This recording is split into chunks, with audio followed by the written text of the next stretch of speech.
Lift that rug now, Annie shouted as she rushed into the study, gripping a silver tea tray with both hands. Richard Whitmore jerked his head up from the stack of financial reports spread across his desk. Tea trembled near the rim of the cup, but Annie managed to keep the tray level. "Calm down," he said.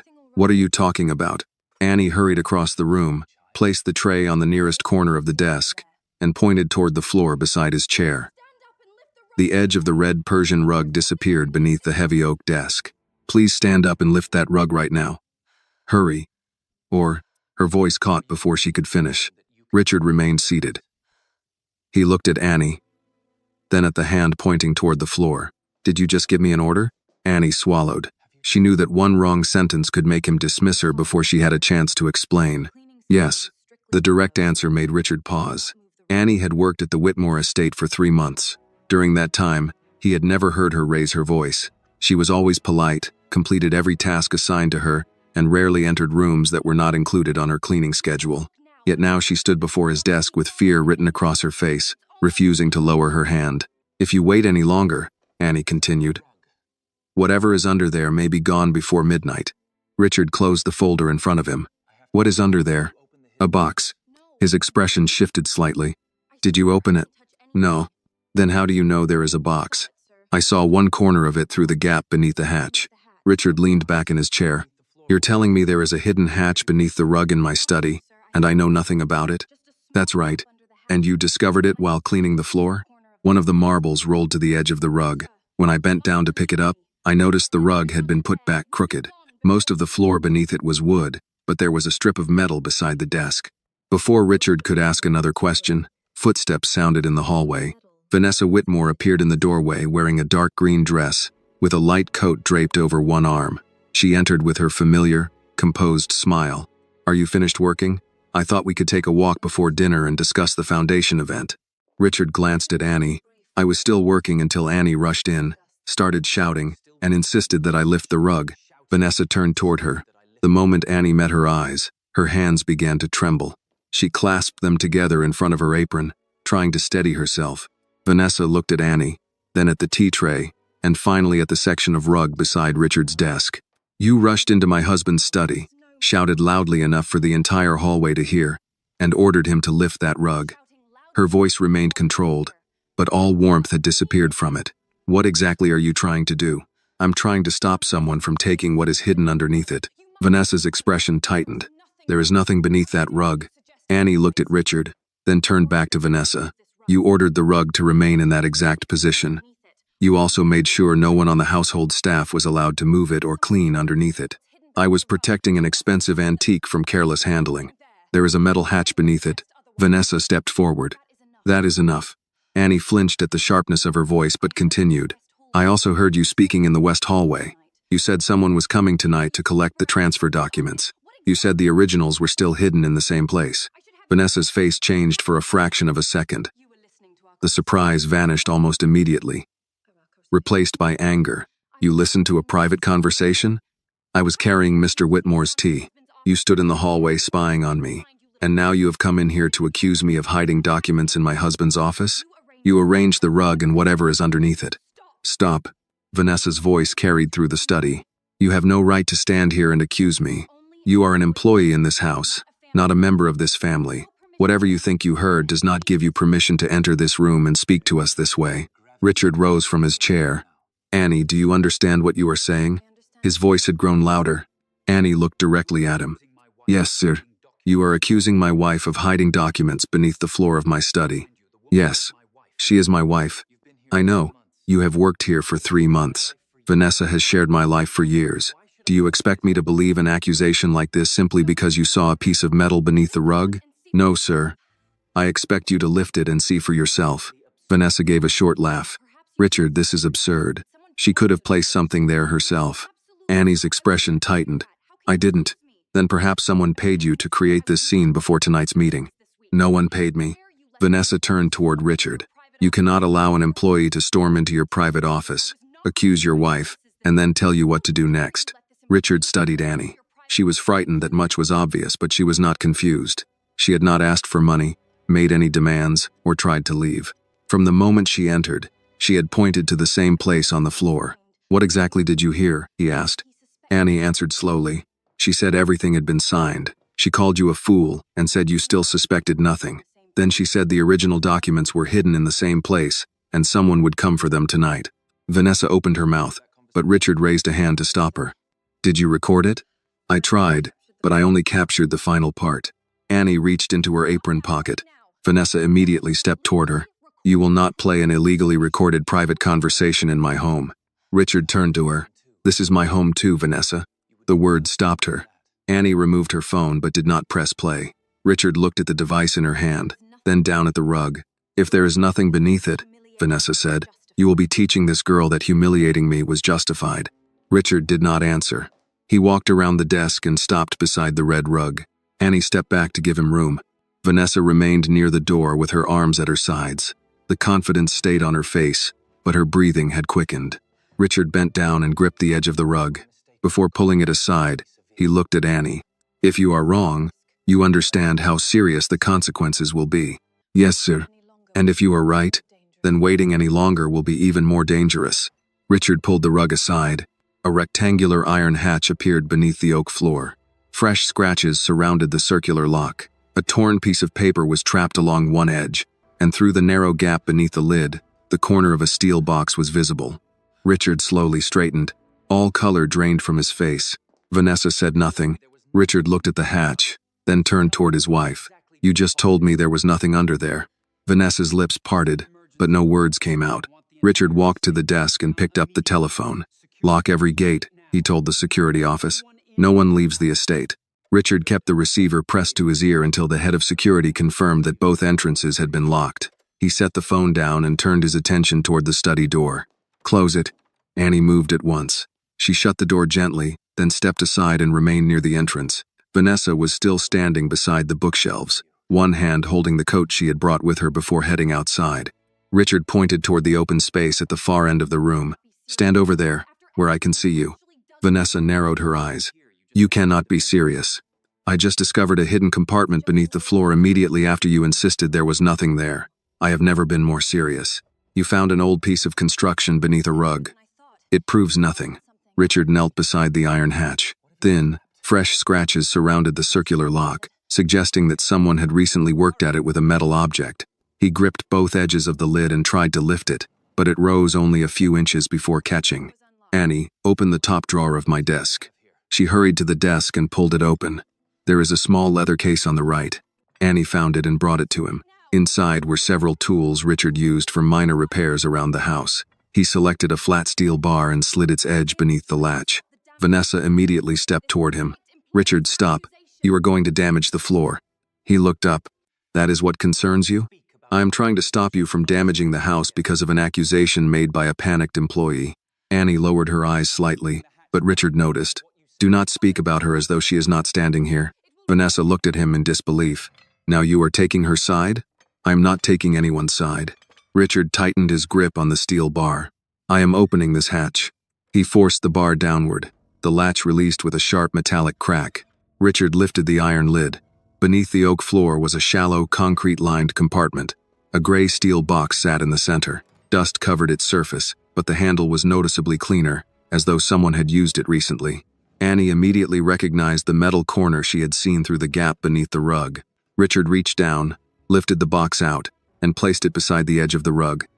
It was heavier than he had expected. A small key was still inserted in the lock. Vanessa tightened her grip on the coat. Richard turned the key. The lid opened. The first document bore the seal of Whitmore Industries. Beneath it were property deeds, stock certificates, loan agreements, and copies of identification documents, all organized into clearly labeled folders. Richard removed the first page. The document authorized the transfer of 38% of his voting shares to Langford Capital. The name Richard Whitmore appeared at the bottom beside the signature of a notary in South Carolina. He read it a second time. I never signed this. Vanessa released a quiet breath. Then someone forged your signature. Richard did not respond. He removed another file. This document used the Myers Park estate and 3 company-owned properties as collateral for a private loan worth $90 million. The third document granted temporary voting authority to Nathan Cole. Richard stopped. Why is Nathan's name here? Vanessa remained on the other side of the room. I do not know. You worked with him before we met. So did hundreds of other people. He attended 2 charity dinners in this house. That does not mean I know why his name appears on a fraudulent document. Annie reached into the pocket of her apron. The piece of paper I found may belong to one of those pages. Richard held out his hand. Annie gave him the torn fragment.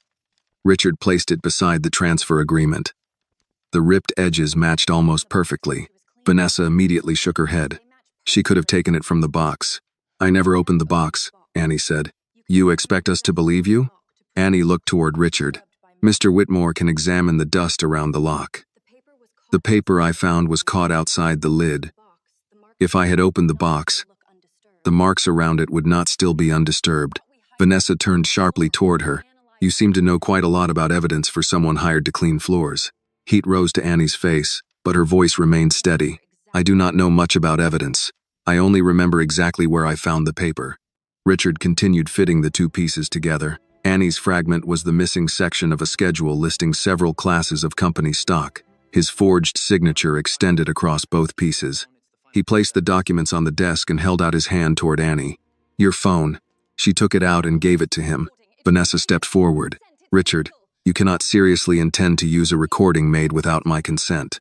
I intend to hear what was said about my company inside my own house. Richard pressed play.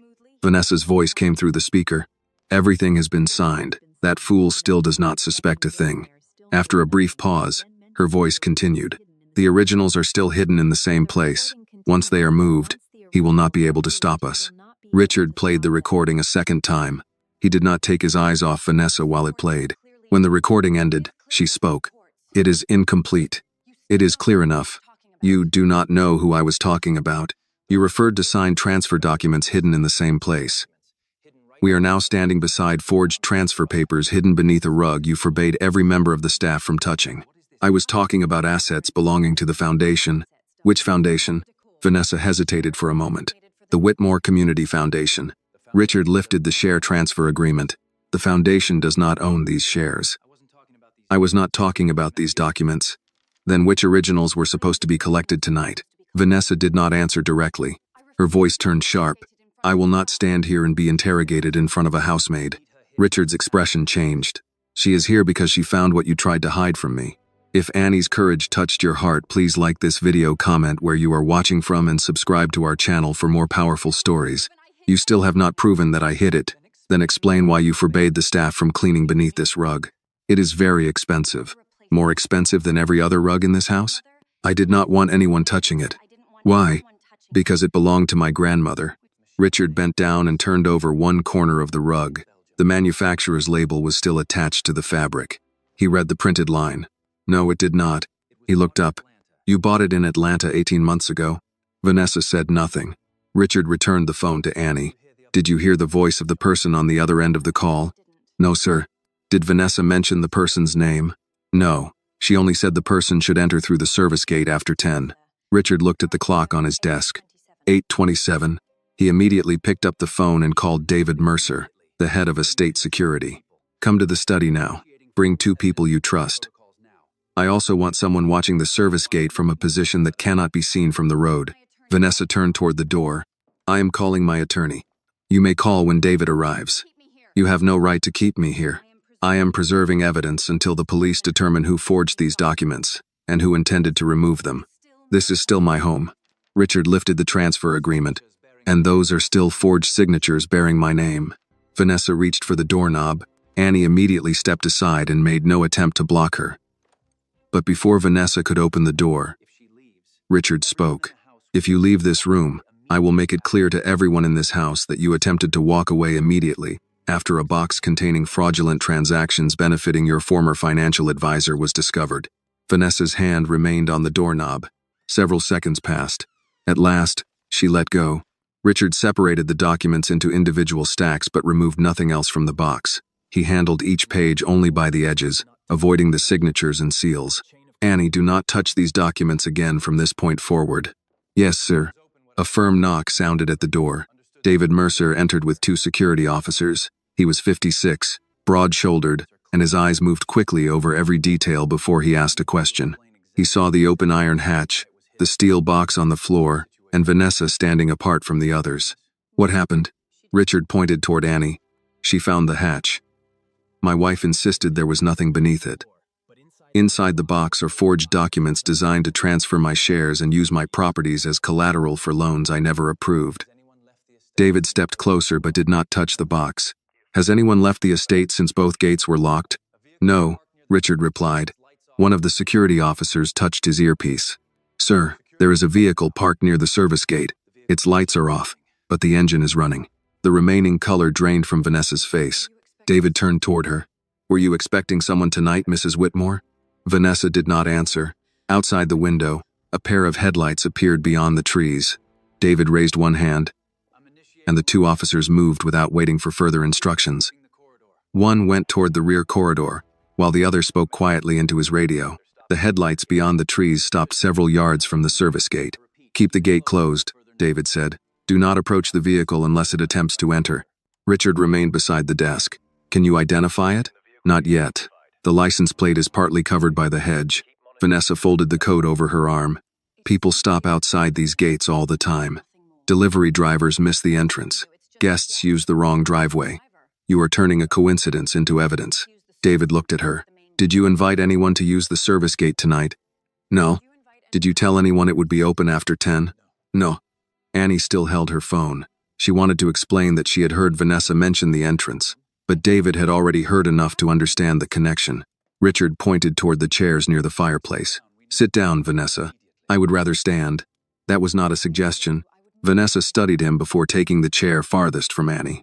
She placed the coat across her knees and kept both hands on top of it. David approached the desk but stopped before touching the documents. Who opened the box? I did, Richard said.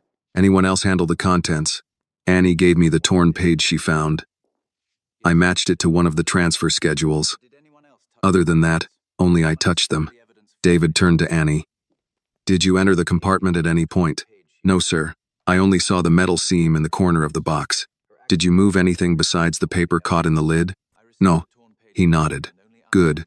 From this point on, no one touches the box or the hatch. I'll photograph everything before we move it. Vanessa gave a quiet laugh. You are speaking as if a crime has already been established. Richard picked up the document granting voting authority to Nathan Cole. My signature is forged. My property is listed as collateral for a loan I never requested. How much more would you like established before we take precautions? I told you I had nothing to do with those papers. Then help me understand why Nathan Cole benefits from them. I cannot explain another man's name appearing on a document I have never seen. You spoke to someone tonight about signed transfer papers. I was not speaking about these. Then tell us what you were speaking about. Vanessa's eyes moved briefly toward Annie. Not in front of her. Richard's voice lowered.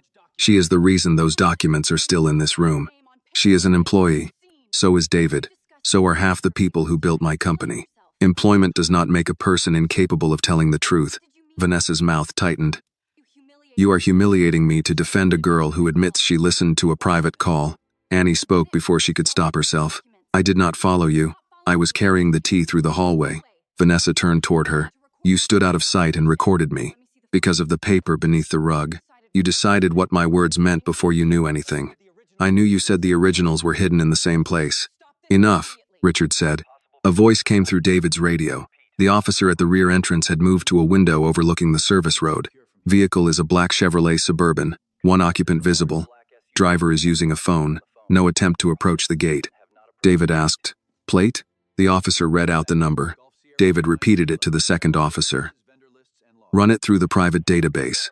Check estate visitor logs and current vendor registrations. Vanessa shifted in her chair. Richard noticed. Do you recognize the vehicle? No. You answered before he finished speaking. Because I do not keep track of every black SUV in Charlotte. David watched her for a moment, then turned back to the radio. Do not let the driver know we are watching. Richard picked up his phone and called Margaret Ellis, the company's general counsel. She answered after the second ring. Margaret, I need you at the estate. I'm still at the office. What happened? I found forged transfers involving 38% of my voting shares. There are also false liens on the estate and 3 company properties.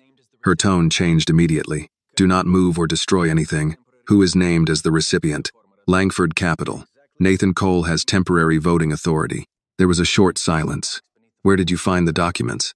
In a steel box beneath the floor of my study. Beneath the floor? Under the red rug. Margaret did not ask for an explanation. I'm leaving now. I'll bring outside counsel and a forensic accountant. Send me photographs only after David documents the room. Do not email them through the household network. Richard ended the call and looked toward Vanessa. She rose. Sit down, David said. I need water. One of the officers can bring it. I do not require permission to walk through my own house. Richard moved between her and the door. You can have water. You are not leaving this room until we know who is waiting outside the gate. Vanessa faced him. You have no legal right to detain me. You are free to call your attorney. Then give me my phone. David held out his hand. You can use the landline. Your personal phone may contain information connected to the documents. You are not taking my phone. I am not seizing it as law enforcement. I am asking you to preserve it until the police arrive. If you refuse, that refusal will be documented. Vanessa looked at Richard. Are you going to allow this? Richard's answer came without hesitation. Yes. For the first time since the hatch opened, Vanessa appeared uncertain about which argument would still work. Annie stood near the door, aware that she was the least powerful person in the room and the one Vanessa most wanted removed. Mrs. Brooks would be waiting downstairs, unaware that the evening schedule had collapsed. Annie thought about sending her a message, but David had asked everyone to avoid unnecessary calls. The radio sounded again. Vehicle registered to Cole Strategic Advisory, the officer reported. Company address matches an office previously leased by Nathan Cole. Richard's attention moved to Vanessa. She closed her eyes for one brief second. David asked, Is Nathan Cole driving? Unable to confirm from this distance. Has the vehicle moved? No. Driver is still on the phone. Vanessa opened her eyes. Nathan advises several organizations. He may be here to meet someone else. At my private service gate? Richard asked. I do not know why he is there. Call him. Vanessa did not respond. Richard pointed toward the telephone. If this is an innocent visit, call him and ask why he is waiting outside. He will know something is wrong if I call from the study line. That sounds like a problem only if he expected a different kind of call. Vanessa's composure thinned. You have already decided. I am guilty. No, I have decided not to ignore what is in front of me. David instructed the officer outside to continue observing the Suburban.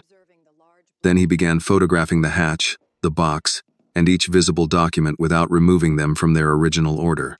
Annie watched him work. The room that had seemed ordinary only an hour earlier now felt unfamiliar, as though every piece of furniture might conceal another fact Richard had never been meant to discover. David photographed the torn transfer sheet beside the matching page. He then examined the box lid. There are partial fingerprints in the dust, he said, more than one set. Vanessa looked away. Richard noticed a small envelope beneath the stock transfer agreements. Unlike the other papers, it carried no company seal. A handwritten date appeared on the front. Tomorrow's date, David, Richard said, pointing to it. Photograph that before you open anything else. David took several images, then used gloves to lift the envelope. It was unsealed. Inside was a typed letter addressed to the board of Whitmore Industries. Richard read the first lines from where he stood. The letter claimed that he had voluntarily surrendered temporary control of the company because of declining judgment and an inability to manage his financial affairs. At the bottom was another forged signature. Richard turned toward Vanessa. You were not only taking my shares. Vanessa said nothing. You were preparing to tell my board that I was no longer capable of running the company. The radio sounded once more. The Suburban is moving, the officer reported. It has turned away from the service gate. David reached for his coat. One unit will follow at a distance. Vanessa stood again, but this time no one told her to sit. Richard held the false letter in his hand while the truth settled into place. The hidden box was not part of a single fraudulent transfer. It was the foundation of a plan designed to remove him from his company, take his property, and leave him unable to challenge any of it until the damage was complete. He looked at Annie. If you had waited until morning, this box would have been gone. Annie nodded. That is what I was afraid of. Richard turned back to Vanessa. Now I want the answer you refused to give me. How long have you and Nathan been planning this? Vanessa did not answer Richard's question. She remained beside the fireplace, one hand resting on the back of the chair as David's officers moved through the hall outside. Richard placed the false letter on the desk. How long? I told you I had nothing to do with those documents. And I told you to stop repeating an answer the evidence has already contradicted. Vanessa lifted her chin. You have a box no one knew existed, papers anyone could have placed inside it, and a recording that begins in the middle of a conversation. That is not proof that I plan to steal your company. Richard pointed to the telephone. Call Nathan. No. The refusal came too quickly. David stopped photographing the documents and turned toward her. Why not?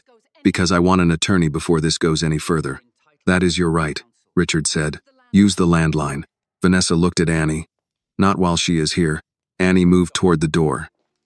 She had no desire to remain in the room while Vanessa spoke with a lawyer. Richard stopped her. You are not leaving yet. I can wait outside, sir. No. Vanessa has already suggested you planted evidence. Until David records your full account. I want you where everyone can see you. Vanessa shook her head. You are treating her like the victim. She warned me before the papers were removed. She entered a room where she did not belong. She entered with my tea. She touched private property. She picked up a piece of paper trapped beneath a rug. You only have her word for that. A knock came from the door. Mrs. Brooks entered after David gave permission. Her gray uniform was still covered by the white apron she wore during dinner service. She took in the open hatch, the steel box, and Annie standing near Richard's desk. What happened? Vanessa answered first. Your assistant entered the study, searched beneath the rug, removed documents, recorded a private conversation, and accused me of fraud. Mrs. Brooks looked at Annie. Is that what happened? No, Mom. Tell me. Annie explained the marble, the uneven rug, the metal seam, and the paper caught in the hatch. She described the call in the west hallway and repeated the part she had recorded. Mrs. Brooks listened without interrupting. When Annie finished, Mrs. Brooks faced Vanessa. You instructed the staff not to move that rug, because it is valuable. You also changed the study cleaning schedule 3 times this month. I manage this house. I am allowed to change schedules. Yes, ma'am, but each time you asked for the room to remain empty between 4 and 6 in the afternoon. Vanessa's expression hardened. Are you accusing me too? I am answering what I know. Richard turned to Mrs. Brooks. Did anyone besides Vanessa restrict access to the rug? No, sir. Before Mrs. Whitmore bought it, we cleaned the entire study floor every week. After the rug arrived, she said no one was to lift it, not even for inspection. Vanessa released the chair and crossed her arms. This is becoming ridiculous. A housekeeper and a teenage employee are now being treated as financial investigators. Mrs. Brooks's voice remained even. No one said we were investigators. We are telling Mr. Whitmore what happened in his home. Richard looked at Vanessa. You keep speaking about their positions as if that changes the facts. It changes whether they understand what they saw.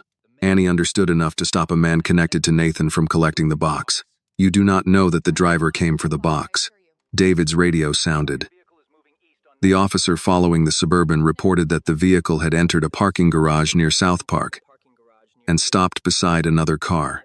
The driver had transferred a briefcase before both vehicles left in separate directions.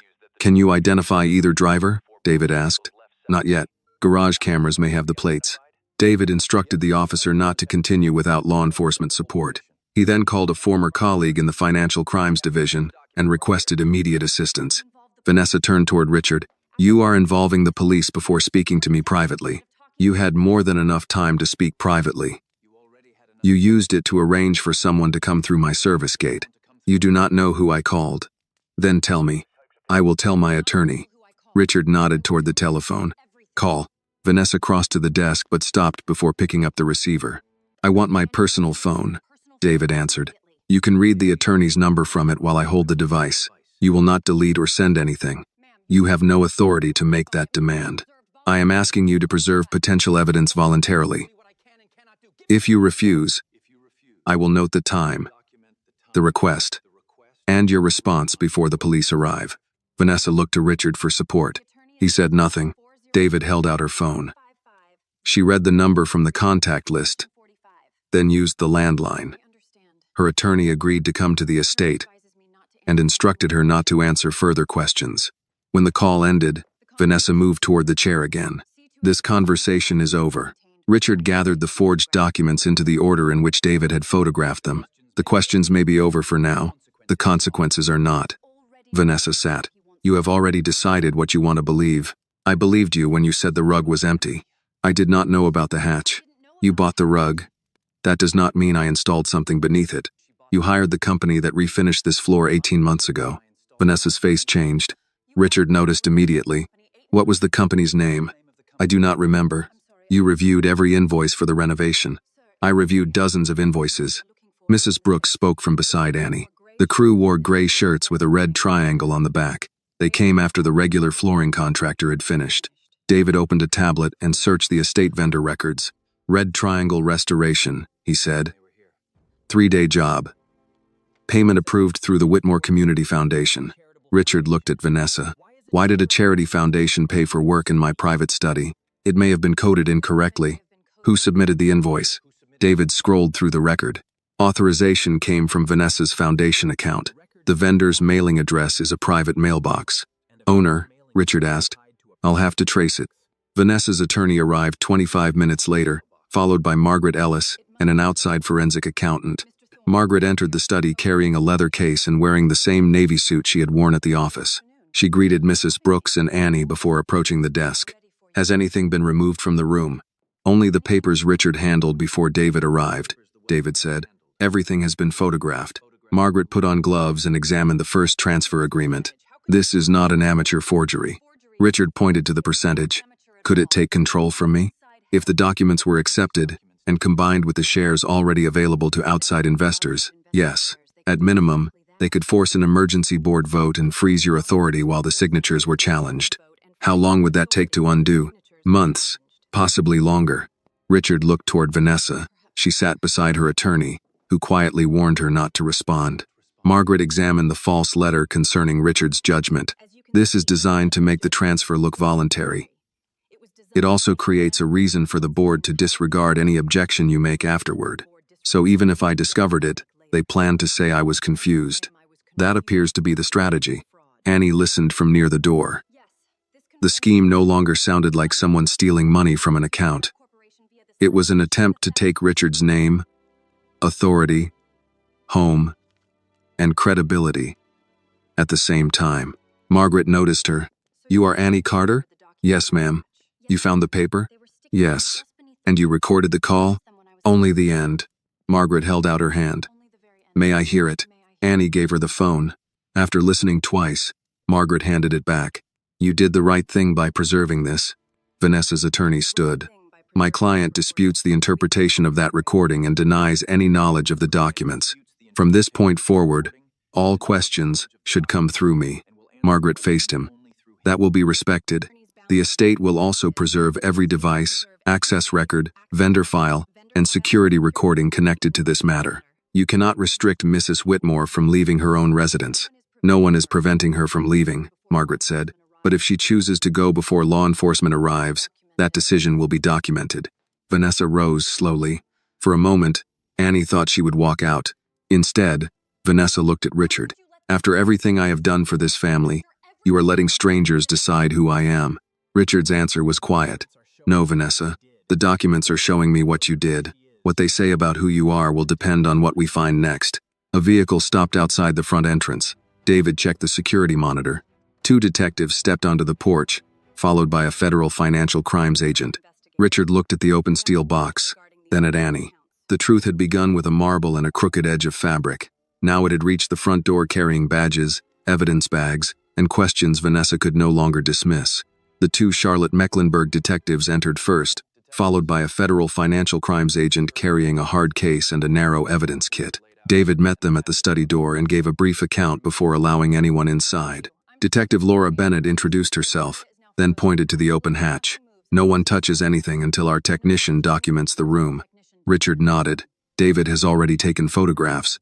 We'll preserve his copies, but our team will create a separate record. The federal agent, Thomas Grant, examined the steel box from several feet away. He was in his early 50s, with reading glasses folded into the front pocket of his jacket. Are those stock transfer agreements? Margaret answered. Transfers, liens, false board resolutions, copied identification records, counterfeit seals, and a letter claiming Mr. Whitmore voluntarily surrendered control because of declining judgment. Grant looked toward Richard. Did you sign any of them? No. Did you authorize anyone to sign on your behalf? No. Did you authorize Langford Capital or Nathan Cole to exercise voting control? No. Grant opened his case.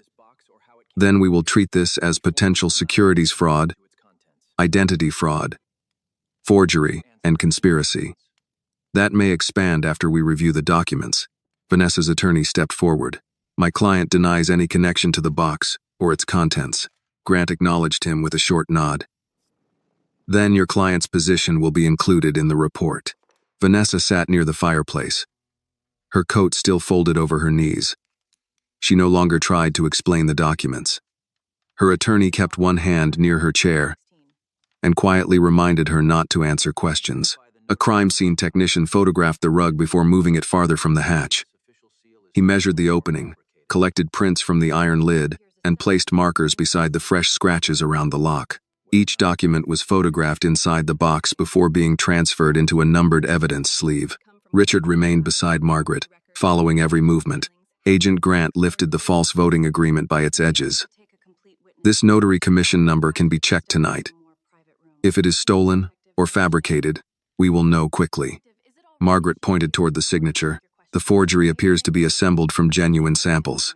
Where would someone obtain enough samples? Corporate archives, property records, foundation filings, household checks, or any contract Mr. Whitmore signed over the years. Richard looked toward Vanessa. She kept her attention on the floor. Detective Bennett approached Annie. I need a complete statement from you. We can do it in another room. Annie glanced at Mrs. Brooks. May she come with me? Yes, Bennett said. She can remain in the room as long as she does not answer for you. Richard started toward them. Annie, you do not have to. Bennett stopped him gently. Mr. Whitmore, it is better if we speak to her without anyone involved in the case present. Richard understood. Of course. Mrs. Brooks guided Annie toward the breakfast room. The formal dinner had been abandoned. Half-folded napkins still rested beside unused plates, and a pot of coffee had gone cold on the sideboard. Detective Bennett placed a recorder on the table. This is not an interrogation, she said. You are a witness. I need you to tell me only what you saw and heard. If you are unsure about something, say you are unsure. Yes, ma'am. Start with why you entered the study this afternoon. Annie explained that she had been assigned to clean the exposed oak floor. She described the marble rolling beneath the side table, the uneven rug, and the metal seam revealed by the fold. You moved the rug? Only enough to flatten the edge. That was when I saw the metal. Did you know a compartment was under it? No. Did anyone tell you to search the room? No. Did you open the hatch? No. I saw the corner of the box through a narrow gap. What made you remove the paper?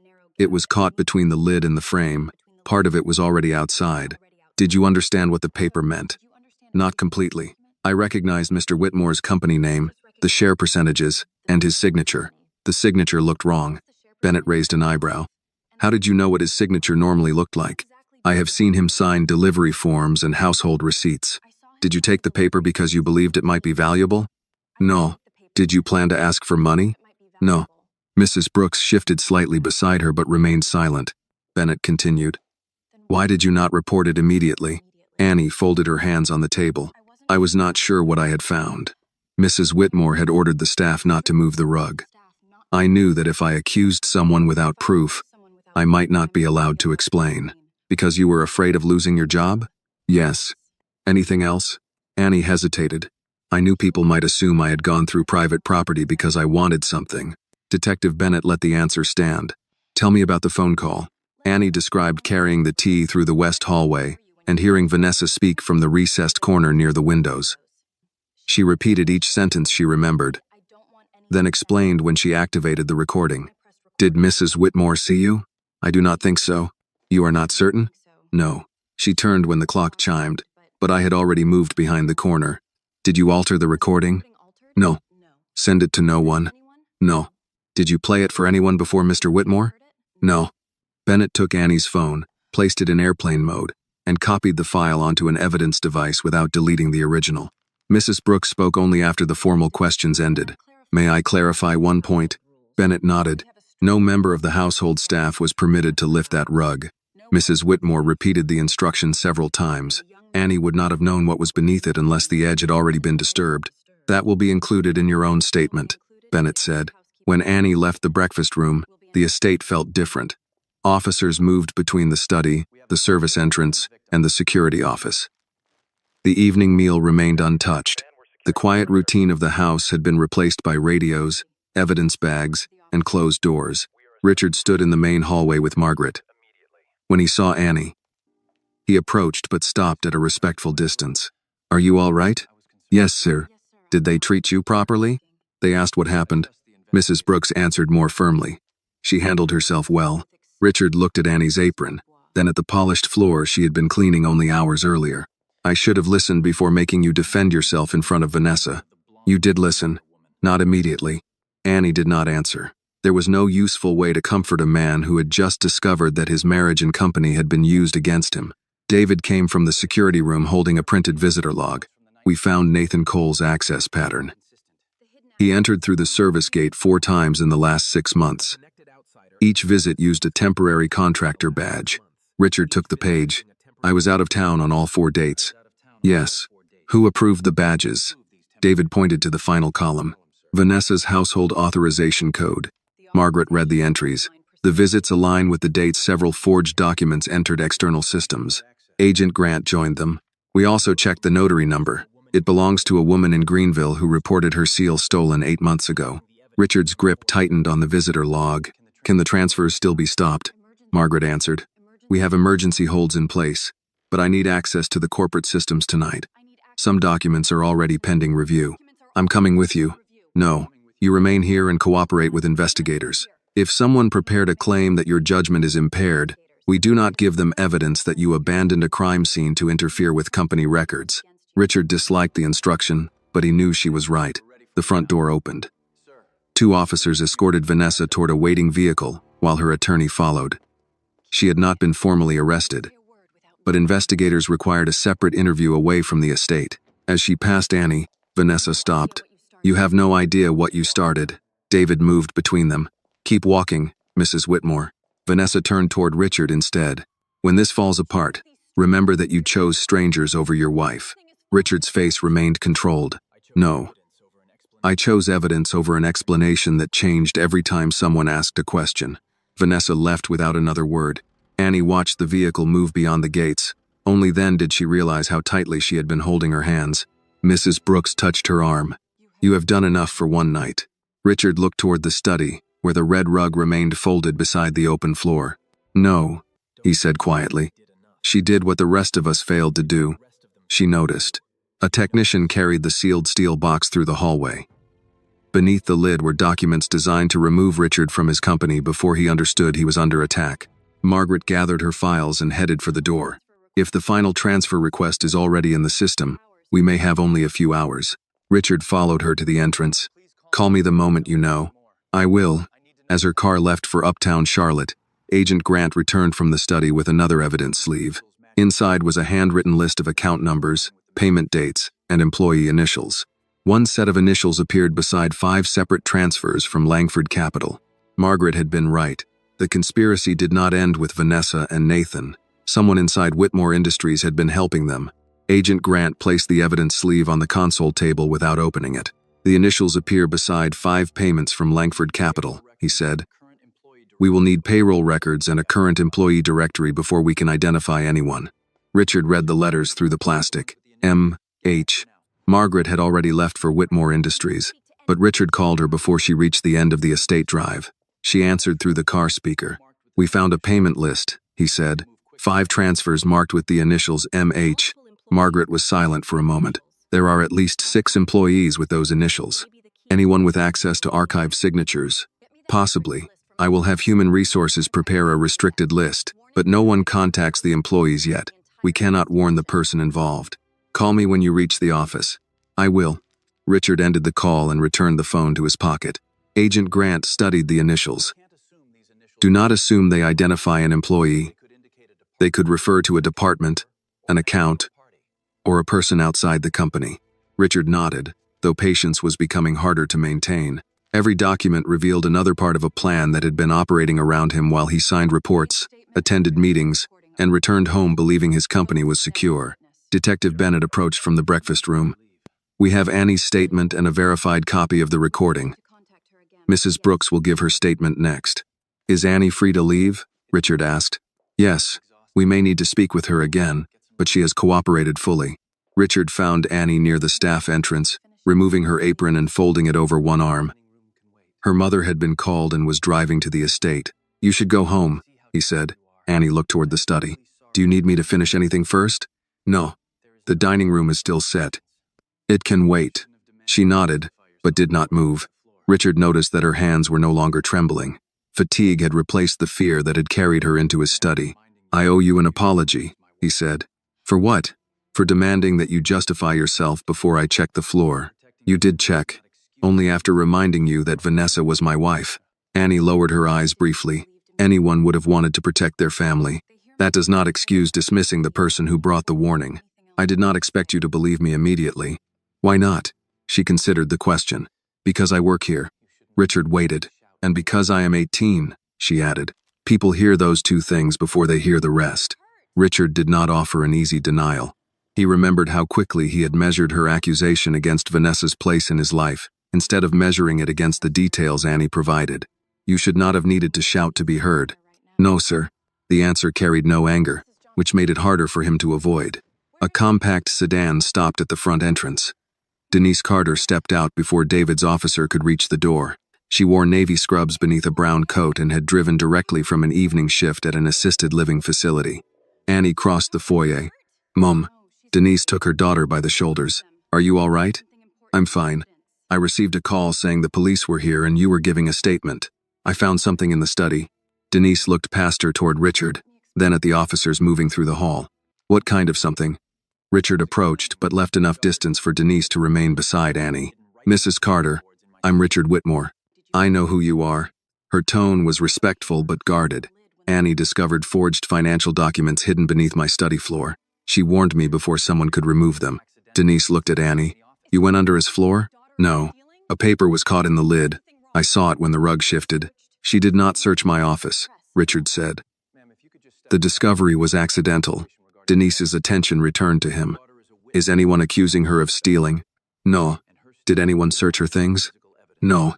"Will her name be given to the press?" "Not by me." Agent Grant joined them. "Mrs. Carter, your daughter is a witness, not a suspect. Her statement is consistent with the physical evidence." Denise released a breath but kept one hand on Annie's arm. "We are going home." "Yes, ma'am," Annie said. Richard stepped aside. "She will be paid for the full shift." Denise's expression tightened. "She is not asking to be paid for talking to the police." "I understand. I meant she should not lose wages, because the household stopped operating." Annie picked up her backpack from the staff room. As she passed Mrs. Brooks, the older woman adjusted the strap that had twisted against Annie's shoulder. "You call me when you get home," Mrs. Brooks said. "I will. And do not answer unfamiliar numbers tonight." Annie nodded. Richard watched mother and daughter leave together. Denise opened the passenger door for Annie, waited until she was seated, then walked around the car.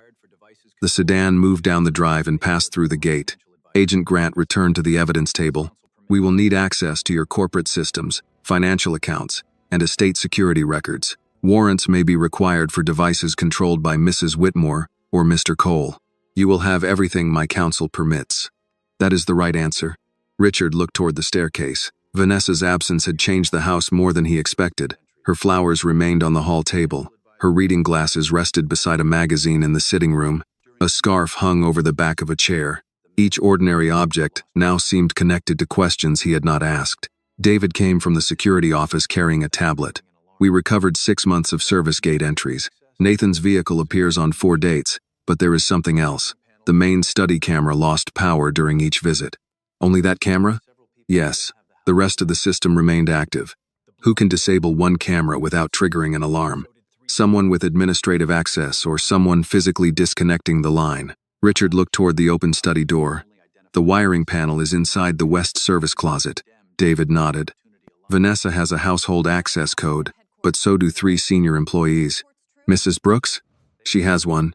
Richard's expression changed. David understood. "I am not accusing her. I am identifying access." Agent Grant added, "Do not clear or condemn anyone based on opportunity. We follow records." A message arrived from Margaret. She had reached Whitmore Industries and found the legal department already working under emergency restrictions. Richard called her immediately. "I have the initials list," she said. 6 current employees and 2 former employees match MH. Only one has regular access to archived executive documents. "Who?" "Martin Hale, Deputy Director of Corporate Records." Richard knew the name. Martin had worked for Whitmore Industries for 11 years. He attended quarterly meetings, managed document retention, and had access to thousands of contracts bearing Richard's signature. Is he in the building? His office is empty. What time did he leave? Security records show he exited at 6:12. Call him. No. His company laptop is still connected remotely from an outside location. If we contact him, he may destroy records. Richard turned toward Agent Grant. Martin Hale may be our internal contact. Grant took out his phone. Send his full name, address, and employment information to Detective Bennett. We will request preservation orders for his accounts. Margaret continued. There is another problem. A final transfer package was uploaded at 5:48 this afternoon. It is scheduled for automated review at 9 tomorrow morning. Can you stop it? We can challenge it. But the system recognizes your forged authorization and the counterfeit board resolution. I need the independent directors to issue an emergency suspension before midnight. Call them. I already have. 2 are traveling. 1 is in surgery with her husband, and another is not answering. How many do you need? 3 confirmed votes. Richard checked the time. It was 10:34. How many do you have? Tfo. The house no longer mattered. The box had been found, Vanessa had been removed, and Nathan's vehicle had been identified. Yet the plan beneath the rug was still moving through systems that did not know the signatures were false. Richard tightened his hold on the phone. Tell me who has not answered. Charles Bain. I'll call him. Richard. He may be involved. His initials are not MH, but he supported Nathan's consulting proposal last year. Then I will not discuss the investigation. I will ask him to join an emergency board call. Be careful. Richard ended the call and selected Charles's number. It rang 5 times before a man answered with traffic noise behind him. Richard, it's late. I need you on an emergency board call within 10 minutes. What kind of emergency? One involving company control. The traffic noise disappeared as though Charles had closed a car door. I'm not near my computer. Use your phone. I need more information. You will receive it on the call. Charles hesitated. Who else is joining? Richard heard the question for what it was. Charles did not ask whether the company was safe. He asked who else knew. Everyone whose vote matters, Richard said. 10 minutes. He ended the call before Charles could respond. Agent Grant watched him. You suspect him? I suspect anyone more interested in the room than the emergency. David's tablet sounded with an incoming alert. He opened the estate's archived camera system and enlarged an image from the forgotten hallway camera outside the study. The footage was grainy, but 2 figures were visible. Vanessa stood beside the red rug, while a man carried the steel box toward the open hatch. Richard moved closer. The man turned enough for the camera to capture the side of his face. It was not Nathan Cole. It was Martin Hale. David enlarged the image until Martin Hale's face became clearer. The old hallway camera had recorded him entering the study at 4:36 on a Tuesday afternoon. Vanessa followed several steps behind, carrying the red rug rolled beneath one arm. Richard checked the date displayed in the corner of the screen. I was in Dallas that week. David nodded. Your calendar confirms it. You left Monday morning and returned Thursday night. Agent Grant leaned toward the tablet. How long were they inside? 43 minutes. Can you see them leave? David moved the recording forward. Martin appeared first, no longer carrying the steel box. Vanessa followed after smoothing her hair and checking the hallway in both directions. Grant asked, Is there footage from inside the study? The camera failed 2 minutes before they entered and returned 6 minutes after they left. That is too precise to be accidental. Richard took out his phone. I'm calling Margaret. Agent Grant stopped him. Tell her what we found, but do not ask anyone at the company to approach Hale. We need his remote connection preserved. Margaret answered immediately. The 3rd board member just joined, she said before Richard could speak. We have enough votes to suspend the transfer package. I am drafting the resolution now. Richard closed his eyes for a moment. Do it. It will be filed before midnight. We identified M.H. Martin Hale appears on the estate's archived camera carrying the steel box into my study. Margaret became quiet. Are you certain? David has the footage. Martin has access to every archived signature, property schedule, and board resolution from the past 15 years. Can he still access the system? Yes. His remote session remains active, but we moved it into a monitored environment. He believes he is connected to the normal records server. Agent Grant held out his hand for the phone. Richard placed the call on speaker. Miss Ellis, this is Thomas Grant with the Federal Financial Crimes Unit. Do not terminate Hale's session. Have your technical staff create a forensic image and record every command. Can you see what he is accessing? Not yet. Our security director is opening a live audit log. Call me directly when you have it. Do not use company email. Margaret agreed and ended the call. Richard looked again at Martin's image. He knew Martin as a quiet records administrator who wore the same dark suits, brought homemade lunches, and rarely spoke during meetings, unless asked a direct question. Nothing about him had ever demanded attention. David closed the video. Martin's address is in Matthews. Detectives are requesting a warrant, but that will take time. What if he runs? Richard asked. Then we locate him. We do not warn him by moving too soon. Richard walked toward the windows. Police vehicles remained near the front drive, their lights off. The investigators had removed the most important evidence, but the open hatch still divided the study floor. How much did they pay him? Richard asked. Grant lifted the evidence sleeve containing the handwritten list.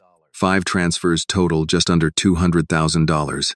We have not confirmed the receiving account. He sold access to my company for that?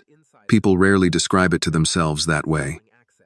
He may say it was consulting work, a loan, or compensation he believed he deserved. He knew what those documents could do. That is what the records must establish. Richard turned back. You speak as though motive matters. It matters in court. It does not erase the conduct. David's phone rang. He answered, listened, then placed it on the desk. The garage security office identified the man driving Nathan Cole's Suburban. It was Nathan. He transferred a briefcase to a silver sedan registered to Martin Hale. Agent Grant immediately called Detective Bennett. We have a confirmed exchange between Cole and Hale tonight. Request traffic, camera preservation from South Park to Matthews and Charlotte Douglas. Richard asked, Charlotte Douglas? If Hale has the originals or access devices, he may try to leave. The front door opened downstairs. Mrs. Brooks appeared at the study entrance a few minutes later after finishing her statement. Mr. Whitmore, the officers said the kitchen staff may leave. Should I dismiss everyone? Yes. Pay them for the evening. I already entered the full hours. Thank you. She looked toward the exposed hatch. Do you need anything before I go? Richard almost said no, then realized he had eaten nothing since lunch. Coffee, if it isn't too much trouble. It is no trouble. She returned with a fresh pot, 2 cups, and a plate of turkey sandwiches left from the canceled dinner preparations. She poured coffee for Richard and David, then set a cup near Agent Grant. Grant thanked her. Mrs. Brooks remained by the tray. May I ask something? Richard nodded. Will Annie's name become public? We are trying to prevent that. Trying is not the same as protecting her. Richard accepted the correction. What do you recommend? Do not let your communications people turn her into a headline. She did not act for publicity. And make sure no one at the company suggests she was paid to accuse Mrs. Whitmore. No one will. With respect, sir, you cannot promise what people will say. You can promise what the company will tolerate. Richard put down his coffee. Then the company will not tolerate retaliation, rumors presented as fact, or any attempt to discredit her because of her job or race. Mrs. Brooks gave a small nod. That is a better promise. After she left, Agent Grant took one of the sandwiches. She is direct. She has managed this house for 23 years. Then she probably knows more about it than anyone. Richard glanced toward the hatch. Apparently everyone knew more about parts of my house than I did. David's tablet displayed an incoming encrypted call from Margaret. Her face appeared on the screen, lit by the conference room at Whitmore Industries. We have the live audit log, she said. Martin is searching the transfer package. Can he change it? Richard asked. Not after the board suspension. But he does not know that yet. He has opened the forged resolution 4 times and attempted to download the approval history. Grant asked, can you preserve the attempted downloads? Yes. Any external our system shows a removable drive mounted 17 minutes ago. Grant stood. That gives us immediate risk of evidence destruction. Where is the laptop registered? Martin's home office. David checked his messages. The Matthews police are outside the address. No visible movement. His car is in the driveway. Grant spoke into his phone. Tell them to hold position until the warrant is signed. Do not knock. Margaret continued. There is more. Martin searched for Richard's medical records and the phrase executive incapacity clause. Richard looked toward the false letter claiming he could no longer manage the company. They were preparing to challenge my judgment. Yes, the letter beneath the rug was not only cover for the transfer. They intended to use it during an emergency board meeting. Who would call the meeting? We found a draft notice under Martin's credentials. It names Charles Baines as acting chair. Richard remembered Charles asking who else would join the emergency call. Charles gave us the third vote tonight. Margaret's expression remained careful. He may have done that because he realized the plan had failed, or because he was never involved. Both remain possible. Agent Grant said, "Preserve every communication between Baines, Hale, Cole, and Vanessa. Do not confront Baines." A notification sounded on David's phone. "The warrant is approved." Grant took his coat. "Matthews' officers will enter with our team. I'm going." Richard stepped toward him. "I'm coming." "No. That man helped prepare documents to remove me from my company. And that is exactly why you remain here. Your presence would create risk and complicate the search." Richard disliked being told to wait inside his own home while others acted, but Margaret's voice came through the tablet. "Listen to him, Richard. We have stopped the transfer. Do not create a new problem because you need to see the next step happen." He remained where he was. Grant left with Detective Bennett and 2 officers. David stayed to secure the estate and coordinate the camera records. For the next 40 minutes, Richard sat at his desk while Margaret completed the emergency suspension. At 11:47, she sent confirmation that the transfer package had been frozen before automated review. "They cannot take control tomorrow morning," she said. Richard should have felt relief.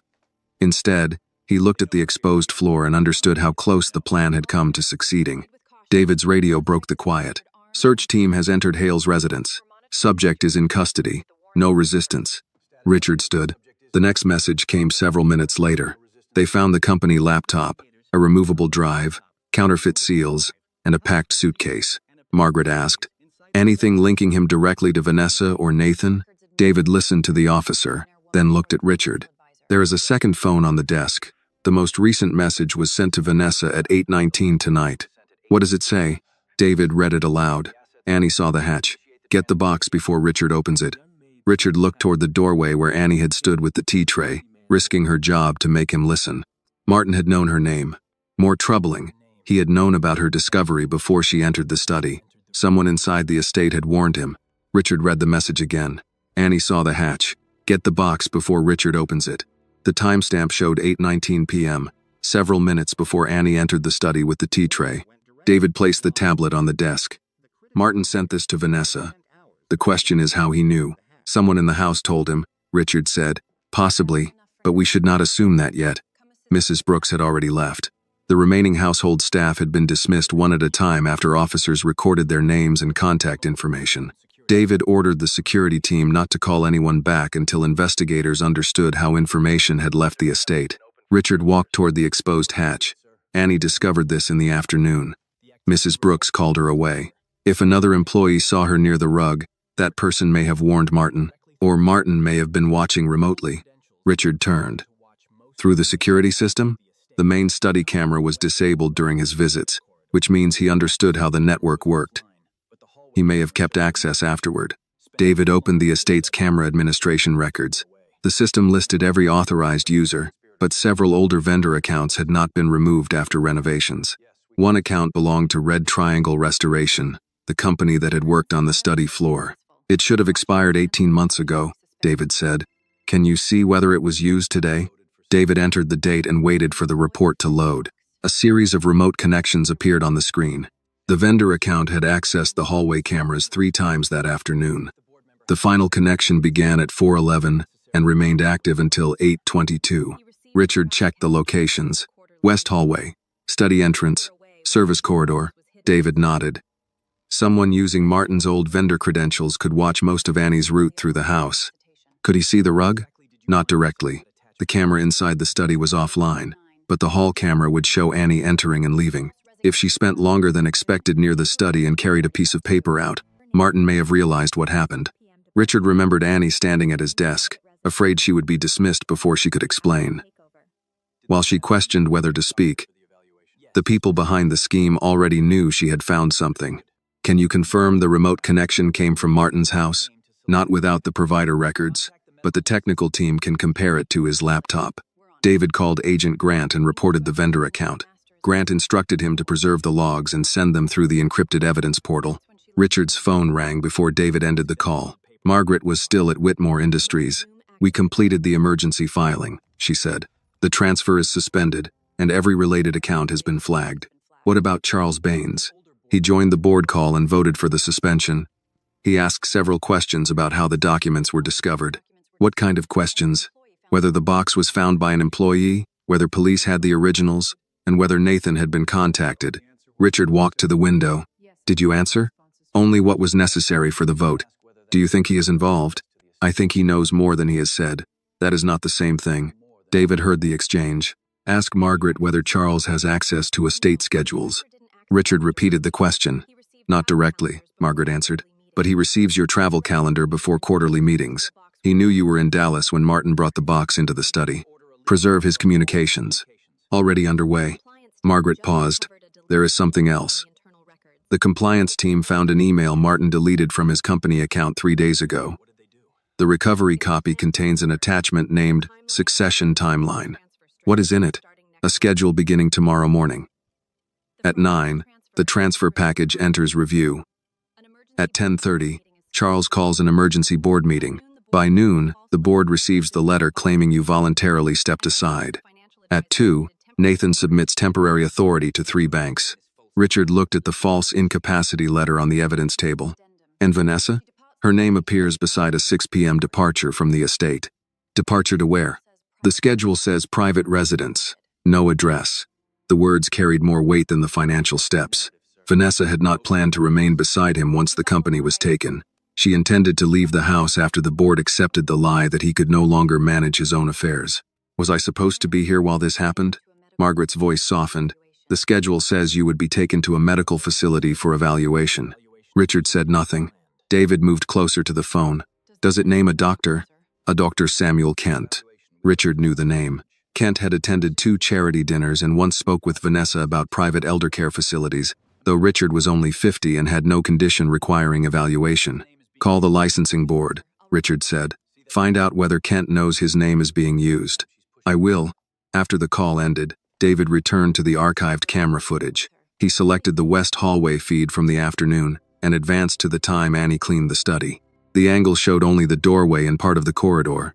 Annie entered with her bucket and cloth. 20 minutes later, she emerged after Mrs. Brooks called her. David slowed the recording. A folded piece of paper was visible in Annie's apron pocket. Less than 1 minute after she left, the remote user enlarged the image and paused it. Richard saw the digital command in the access log. They zoomed in on her. Yes. The camera remained fixed on Annie as she walked toward the dining room. Then the user switched to the service corridor and watched Mrs. Brooks assign her another task. At 8:14, the same account opened the west hallway feed. Annie appeared carrying the tea tray. Vanessa stood near the windows with her phone.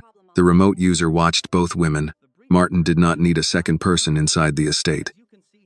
Through the forgotten vendor account, he saw Annie stop, hide near the corner, and remove her phone. 5 minutes later, he sent the warning to Vanessa. Richard pointed to the screen. He watched her record the call. David nodded. That explains the message.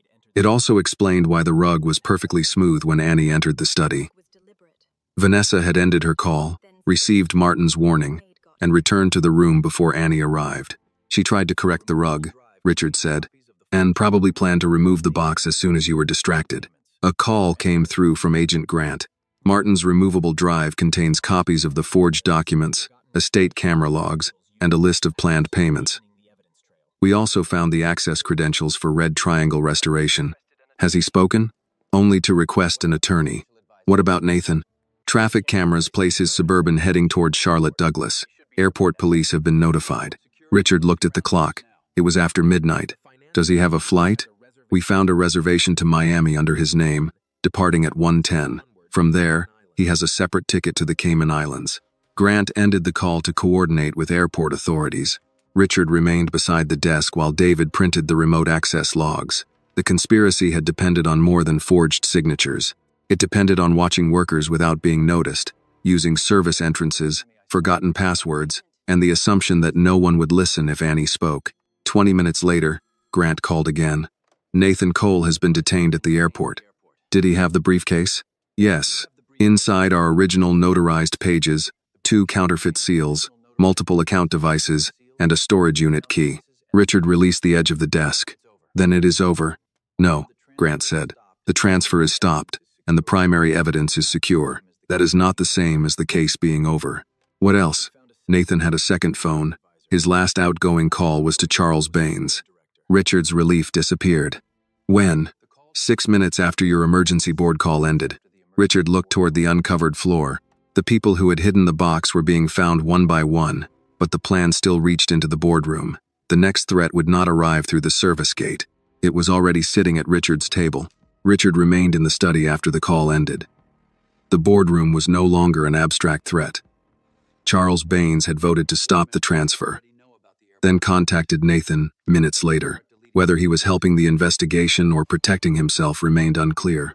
David closed the archived camera system and gathered the printed access logs. We should assume Charles knows Nathan has been detained, he said. Then he may begin deleting records. Agent Grant has already requested preservation orders for their phone accounts. Margaret is securing the company systems. Richard picked up his phone. I want Charles removed from every committee until we know the truth. Not tonight. Richard looked at David. If you suspend him immediately, he will know what investigators found on Nathan's phone. Let him believe the call has not been discovered. You are asking me to sit across from a man who may have planned to declare me incompetent. I am asking you to give law enforcement time to prove it. Richard placed the phone back on the desk. He had built Whitmore Industries by acting faster than competitors, yet every person in the house now kept telling him that speed could damage the case. At 1:14 inches the morning, Margaret called from the Uptown headquarters. The transfer suspension is fully recorded, she said. The independent directors have signed it. No bank, trustee, or outside administrator can process those shares without a new board review. Good. We also locked Martin's credentials and isolated his files. The technical team found deleted messages between him and Charles. Richard stood straighter. What do they say? Charles asked whether the incapacity letter would be ready before the emergency meeting. Martin answered that Vanessa had the signed version under the rug. David moved closer to the speaker. Margaret continued. There is another exchange from last week. Charles wrote, once Richard is removed, I want written confirmation of the chairmanship. Richard walked to the edge of the uncovered floor. So Charles was not simply aware of the plan. No, he expected to benefit from it. What did Nathan promise him? Acting chairman of the board and a consulting agreement after 3 divisions were sold. Richard thought of Charles during the emergency call, asking who else had joined before casting the vote that stopped the fraud. He voted for the suspension because he knew they had been discovered. That is the most reasonable interpretation. Can we confront him now? Agent Grant says no. Investigators want to see whether Charles contacts anyone else before morning. Richard checked the time. Where is he? His phone location places him at his home near Lake Norman. Do we know that the phone is with him? No. Margaret's voice softened. Go upstairs, Richard. The company is secure for tonight.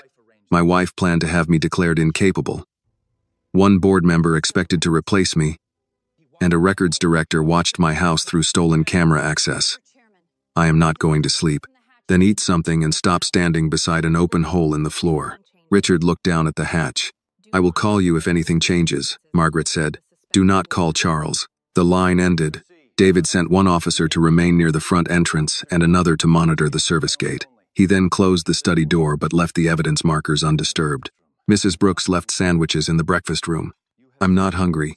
You have said that for 6 hours. Richard followed him downstairs.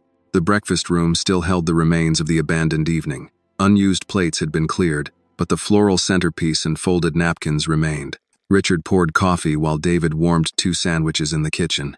A photograph stood on the cabinet beside the window. It showed Richard with Vanessa at a foundation event the previous spring. She had one hand on his arm and wore the same composed smile she used whenever cameras were present. Richard turned the photograph face down. David placed a plate in front of him. You do not need to decide what the entire marriage meant tonight. I am not deciding. I am realizing how little I knew. You knew what she allowed you to see. I accepted what was convenient to see. David sat across from him. That may be true. It still does not make you responsible for her crimes. Richard took one bite of the sandwich and set it down. Annie saw one crooked edge and questioned it. I lived with Vanessa and ignored every inconsistency. Annie had no reason to trust the rug. You had years of reasons to trust your wife. And when Annie spoke, I defended Vanessa before I examined the floor. You examined it, after making Annie prove she deserved to be heard. David did not argue. A call came through at 1:46. Agent Grant had finished the initial search of Martin's house. "We recovered payment records connecting Martin, Nathan, and Charles," Grant said. "Martin's second phone also contains messages from Vanessa going back 14 months. Has Martin spoken?" His attorney arrived. "He is not answering questions." "What about Nathan?" "Same position. His attorney is meeting him at the federal office." "And Charles?" "We are monitoring lawful account activity." At 1:31, he sent Vanessa's attorney a message asking whether she had made a statement. Richard's hand tightened around the coffee cup. "He is trying to learn whether she named him." "That is possible. Do not contact him." Grant ended the call before Richard could object. At the Carter apartment on the west side of Charlotte, Annie sat at the small kitchen table while her mother heated canned tomato soup. Her work apron had been placed in a plastic grocery bag because investigators might ask to examine it later. The acceptance letter remained inside her backpack near the door. Denise set a bowl in front of her. "You need to eat." "I'm not hungry." That appears to be a problem in wealthy houses and ordinary apartments tonight. Annie managed a small smile and lifted the spoon. Denise sat across from her. "Tell me what Mrs. Whitmore said before the police arrived." Annie repeated the accusations, that she had entered a private room, planted evidence, listened to a call, and expected money. Denise's face tightened. Did Mr. Whitmore believe her? At first he defended her. Of course he did. Then he lifted the rug. Denise folded her hands.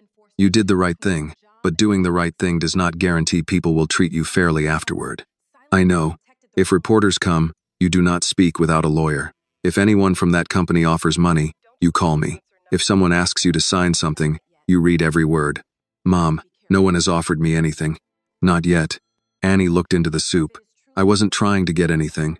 "I know that. You know that. But some people will find it easier to believe an 18-year-old black housemaid wanted money than to believe a wealthy woman committed fraud."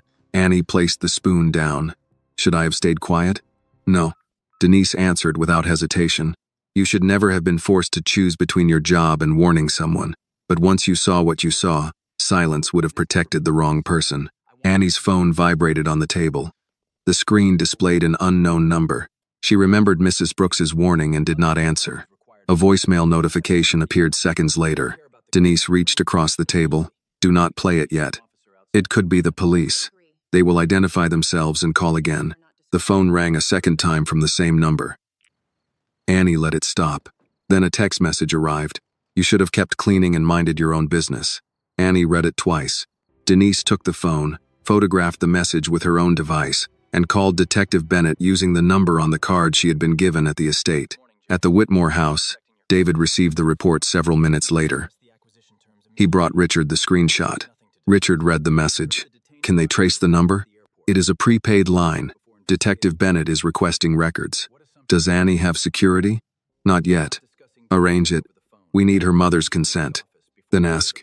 David called Denise and offered a security officer outside the apartment until investigators identified the sender. Denise agreed only after confirming the officer would remain in an unmarked vehicle and would not interfere with their neighbors. Richard looked toward the dark windows.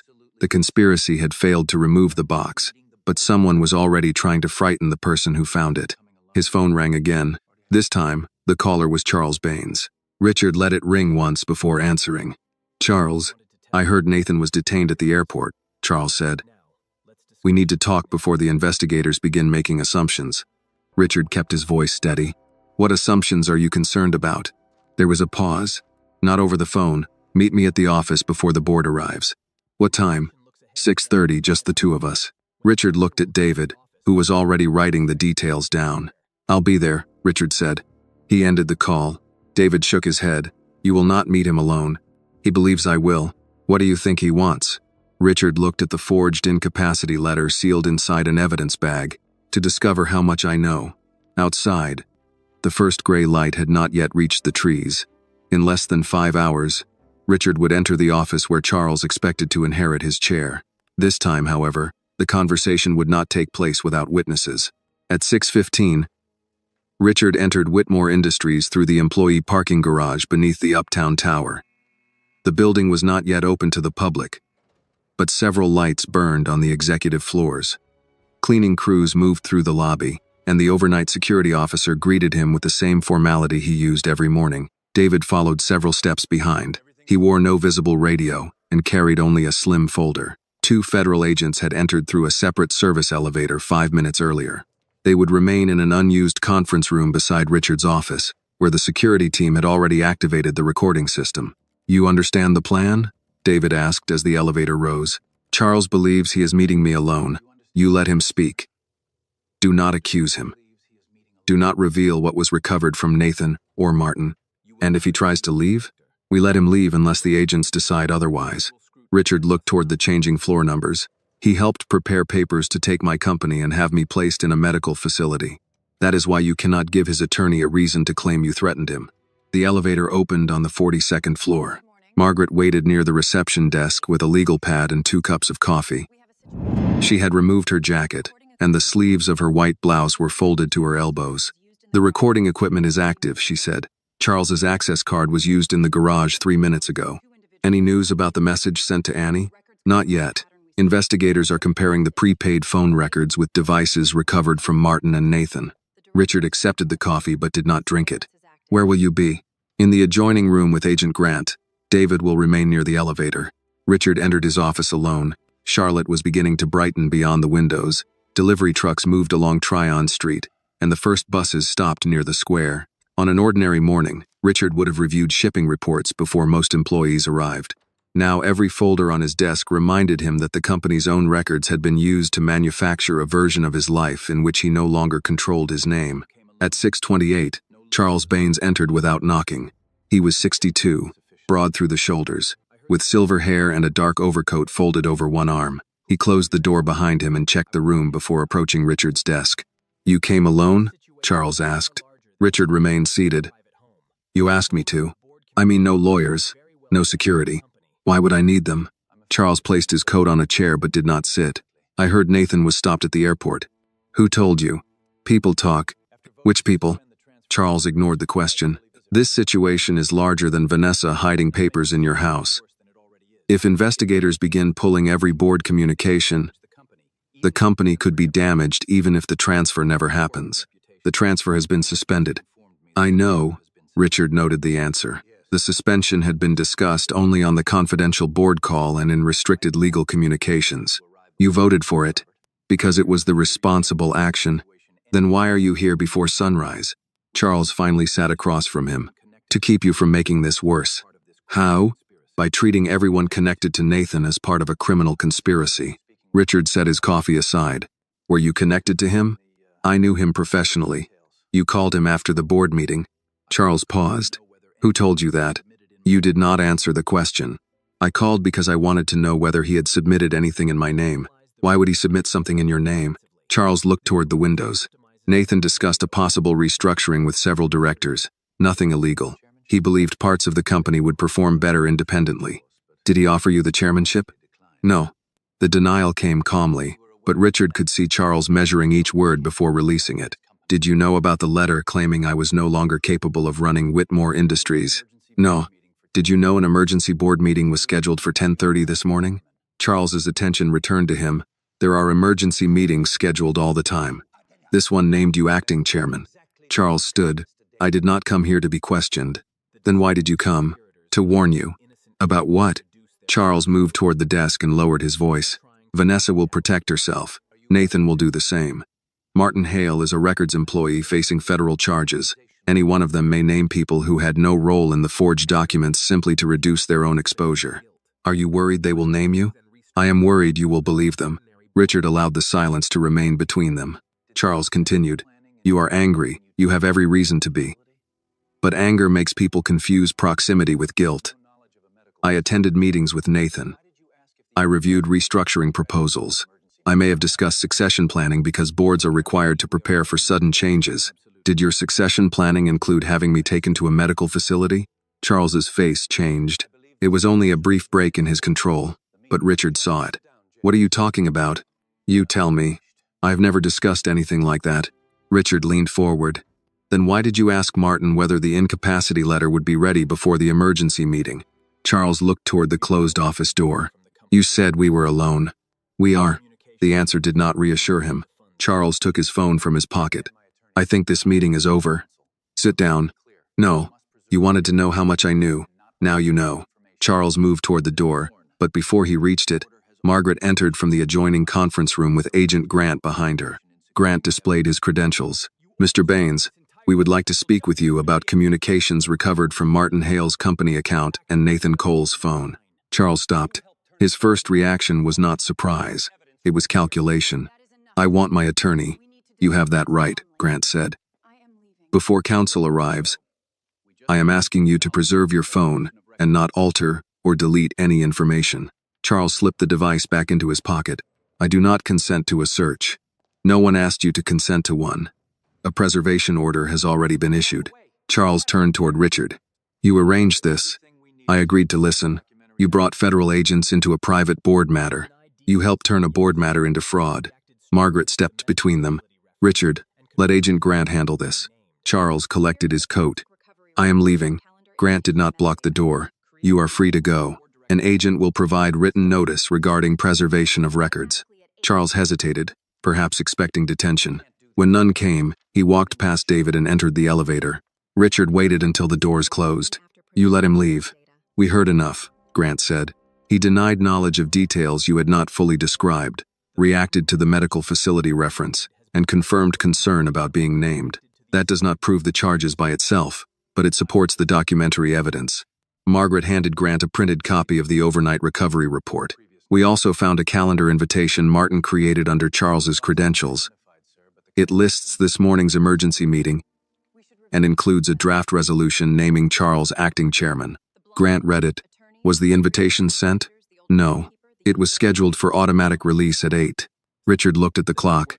"It was 6:46. Margaret continued. "We disabled it after preserving the metadata." David entered holding his phone. Detective Bennett traced the threatening message sent to Annie. The prepaid number connected once to the estate's guest wireless network. "When?" Richard asked. "Last night at 8:52, after Vanessa received Martin's warning and before officers removed her from the house." Richard's expression hardened. "Vanessa sent it?" "Not from her personal phone. The device is still unidentified, but the connection came from inside the estate." Margaret asked.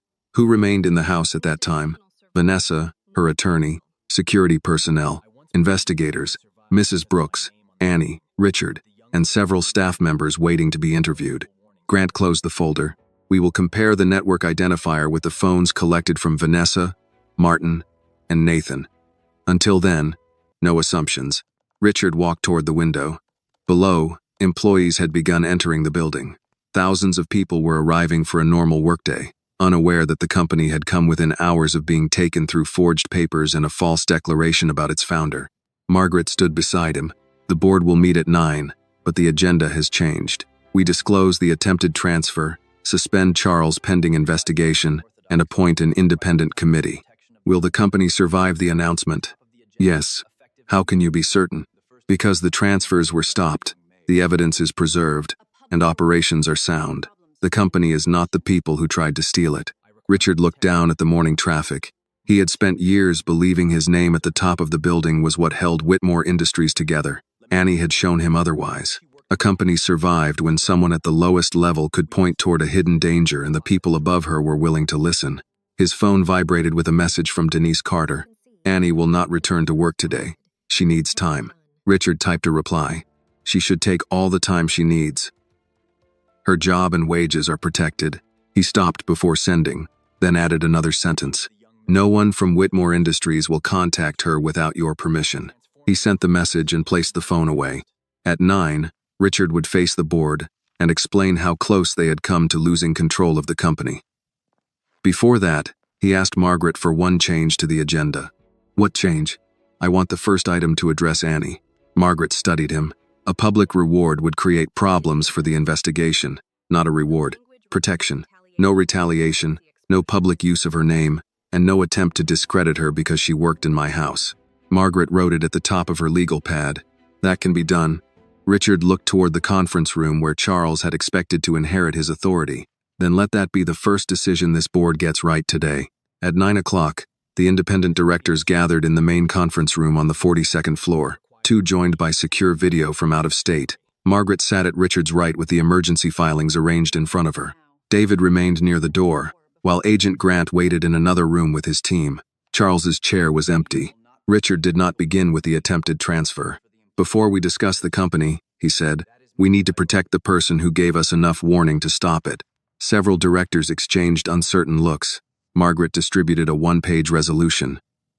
It prohibited retaliation, public identification, unauthorized contact, or attempts to discredit Annie Carter. It also guaranteed the preservation of her wages while the investigation required her absence from work. One director, Howard Bell, adjusted his glasses. Is this necessary at the board level? She is a household employee, not a company employee. Richard looked across the table. She found forged documents involving this company. The people responsible already sent her a threatening message. Then law enforcement should protect her. They are. We have a separate responsibility. Howard read the resolution again. I am concerned that this may look like compensation for testimony. It is not compensation, Margaret said. It is protection against retaliation. No money beyond her normal wages is being offered. Another director, Elaine Porter, joined from Chicago. Has her name reached the press? Not through us, Margaret said, but several employees know a household worker found the documents. We should assume the story will spread. Elaine signed electronically. Then approve it now. The vote passed without opposition. Richard waited until Margaret recorded the decision. Now we can discuss how close we came to losing control of Whitmore Industries. The screens displayed copies of the forged transfer agreement, the false incapacity letter, the hidden payment list, and the schedule recovered from Martin Hale's files. Margaret explained each stage without revealing evidence investigators had asked them to withhold. When she reached the draft resolution naming Charles acting chairman, Howard removed his glasses. Charles voted to suspend the transfer last night. He did, Margaret said. Why would he stop a plan that benefited him? Because the box had been discovered, Nathan's vehicle had been identified, and investigators were already at the estate. Continuing would have exposed him more quickly. Elaine asked, has he been charged? Not at this time. Then we should be careful about stating conclusions. Richard agreed. We will state verified facts. Charles communicated with Nathan after the emergency vote. Deleted messages show he discussed the incapacity letter with Martin and expected to become acting chairman. He is entitled to respond through counsel. Until then, he cannot remain in a position that gives him access to this board. Margaret presented a second resolution suspending Charles from all committees and restricting his access to company systems pending independent review. This vote also passed. The board then appointed Elaine to chair a special committee composed of directors with no connection to Langford Capital, Nathan, Vanessa, or Martin. Outside counsel and an independent forensic firm would report directly to the committee rather than Richard. Howard looked toward him. You are giving up control of the investigation. I am removing the argument that I shaped it to protect myself. That may be prudent, but it also limits what you can see. I have seen enough hidden information for 1 week. No one challenged the answer. By 11, the company issued a short statement confirming an attempted fraudulent transfer had been stopped. It did not name Annie, Vanessa, Nathan, Martin, or Charles. It stated that operations remained stable and that Whitmore Industries was cooperating with authorities. Richard returned to his office after the meeting. A tray of breakfast biscuits and fruit had been left untouched near the conference room. He took one biscuit and carried it to his desk, though he had little appetite. Margaret followed him. The legal work is moving, she said. The company is secure. You should go home. Home is an active crime scene. Then go somewhere that does not contain a conference table. Richard sat. What happens to Vanessa now? Her attorney has arranged temporary housing. Investigators are retaining her phone under a warrant. She has not been charged yet. Has she spoken? Only through counsel. And Nathan? He was transferred to federal custody this morning. Martin remains with local authorities until jurisdiction is settled. Richard broke the biscuit in half without eating it. Annie received a threat because she warned me. Yes. I told Denise no one would contact her without permission. That was appropriate. I also want to pay her college tuition. Margaret did not respond immediately. Richard looked up. You think I should not? I think you should not offer it today. Why? Because she is a witness in a financial fraud case involving your wife and company. A large payment now would be used against her. She should not lose her future because she protected mine. She should not have her credibility damaged because you acted out of guilt. Richard set the biscuit down. It is not guilt. It is partly guilt. He did not deny it. Margaret sat across from him. Ask yourself what you knew about Annie before yesterday. She worked at the estate. What else? She is 18. What does she want to study? Richard had no answer. Does she plan to attend college? Has she applied? Does she even want money from you? You are trying to solve the discomfort of not knowing her by deciding what her future should be. Richard looked toward the window. I want to help. Then begin by listening. Not today. Give her time. Let the investigation establish that she acted before any offer existed. Later, if assistance is appropriate, we structure it openly and independently. Richard nodded, though the delay frustrated him. At noon, Denise called Mrs. Brooks and agreed that Annie could meet Detective Bennett at the Carter apartment to provide her phone for a deeper examination. Richard was not included in the arrangement. That afternoon, the first online report appeared. Billionaire's wife questioned after hidden documents found in Charlotte estate. The article did not name Annie, but it referred to a young member of the domestic staff. Comments appeared within minutes. Some praised the unnamed worker. Others claimed she had planted the papers, misunderstood a private conversation, or hoped for a reward. Richard read only a few before closing the page. At the Carter apartment, Annie sat beside her mother while Detective Bennett copied the threatening message and examined the voicemail log. Do you recognize the number? Bennett asked. No. Has anyone from the estate contacted you since you left? Mrs. Brooks called to make sure I was home. Mr. Whitmore sent a message through my mother saying my job was protected. Anyone else? Annie shook her head. Bennett placed the phone on the table. The message was intended to frighten you. Do not respond. Do not delete anything. If another one arrives, call me. Denise crossed her arms. Will this follow her to school or work? It may become public, but we will not release her name. That is not what I asked. Bennett understood. I cannot promise people will behave well. I can promise we will document threats and respond to them. Annie looked at the detective. Did I cause all of this? No. If I had not lifted the paper, the forged documents already existed. The plan already existed. You did not create the crime by finding it. After Bennett left, Denise heated leftover chicken and rice. Annie remained at the table with the newspaper article open on her phone. Stop reading the comments, Denise said. They are talking about me without knowing who I am. People often speak most confidently when they know the least. Annie closed the page. Her backpack rested beside the refrigerator. The university acceptance letter was still inside, along with the notice explaining that her place could be reconsidered the following year if she reapplied for financial aid. She took out the letter and unfolded it. Denise watched her. You thinking about school? I was thinking about how quickly one night can change everything. One night does not decide everything. It changed Mr. Whitmore's company. It revealed what was already happening. Annie read the final paragraph again. Denise placed the plates on the table. You still have to decide what happens next in your own life. Do not let their crime become the only important thing that ever happened to you. At Whitmore Industries, Margaret entered Richard's office carrying another recovered document. The forensic team found the proposed sale list, she said. Richard took it. 3 manufacturing divisions, 2 distribution centers, and a trucking subsidiary were marked for sale within 6 months of his removal. Beside each asset was an estimated commission payable to Langford Capital. Thousands of jobs had been reduced to percentages on a page.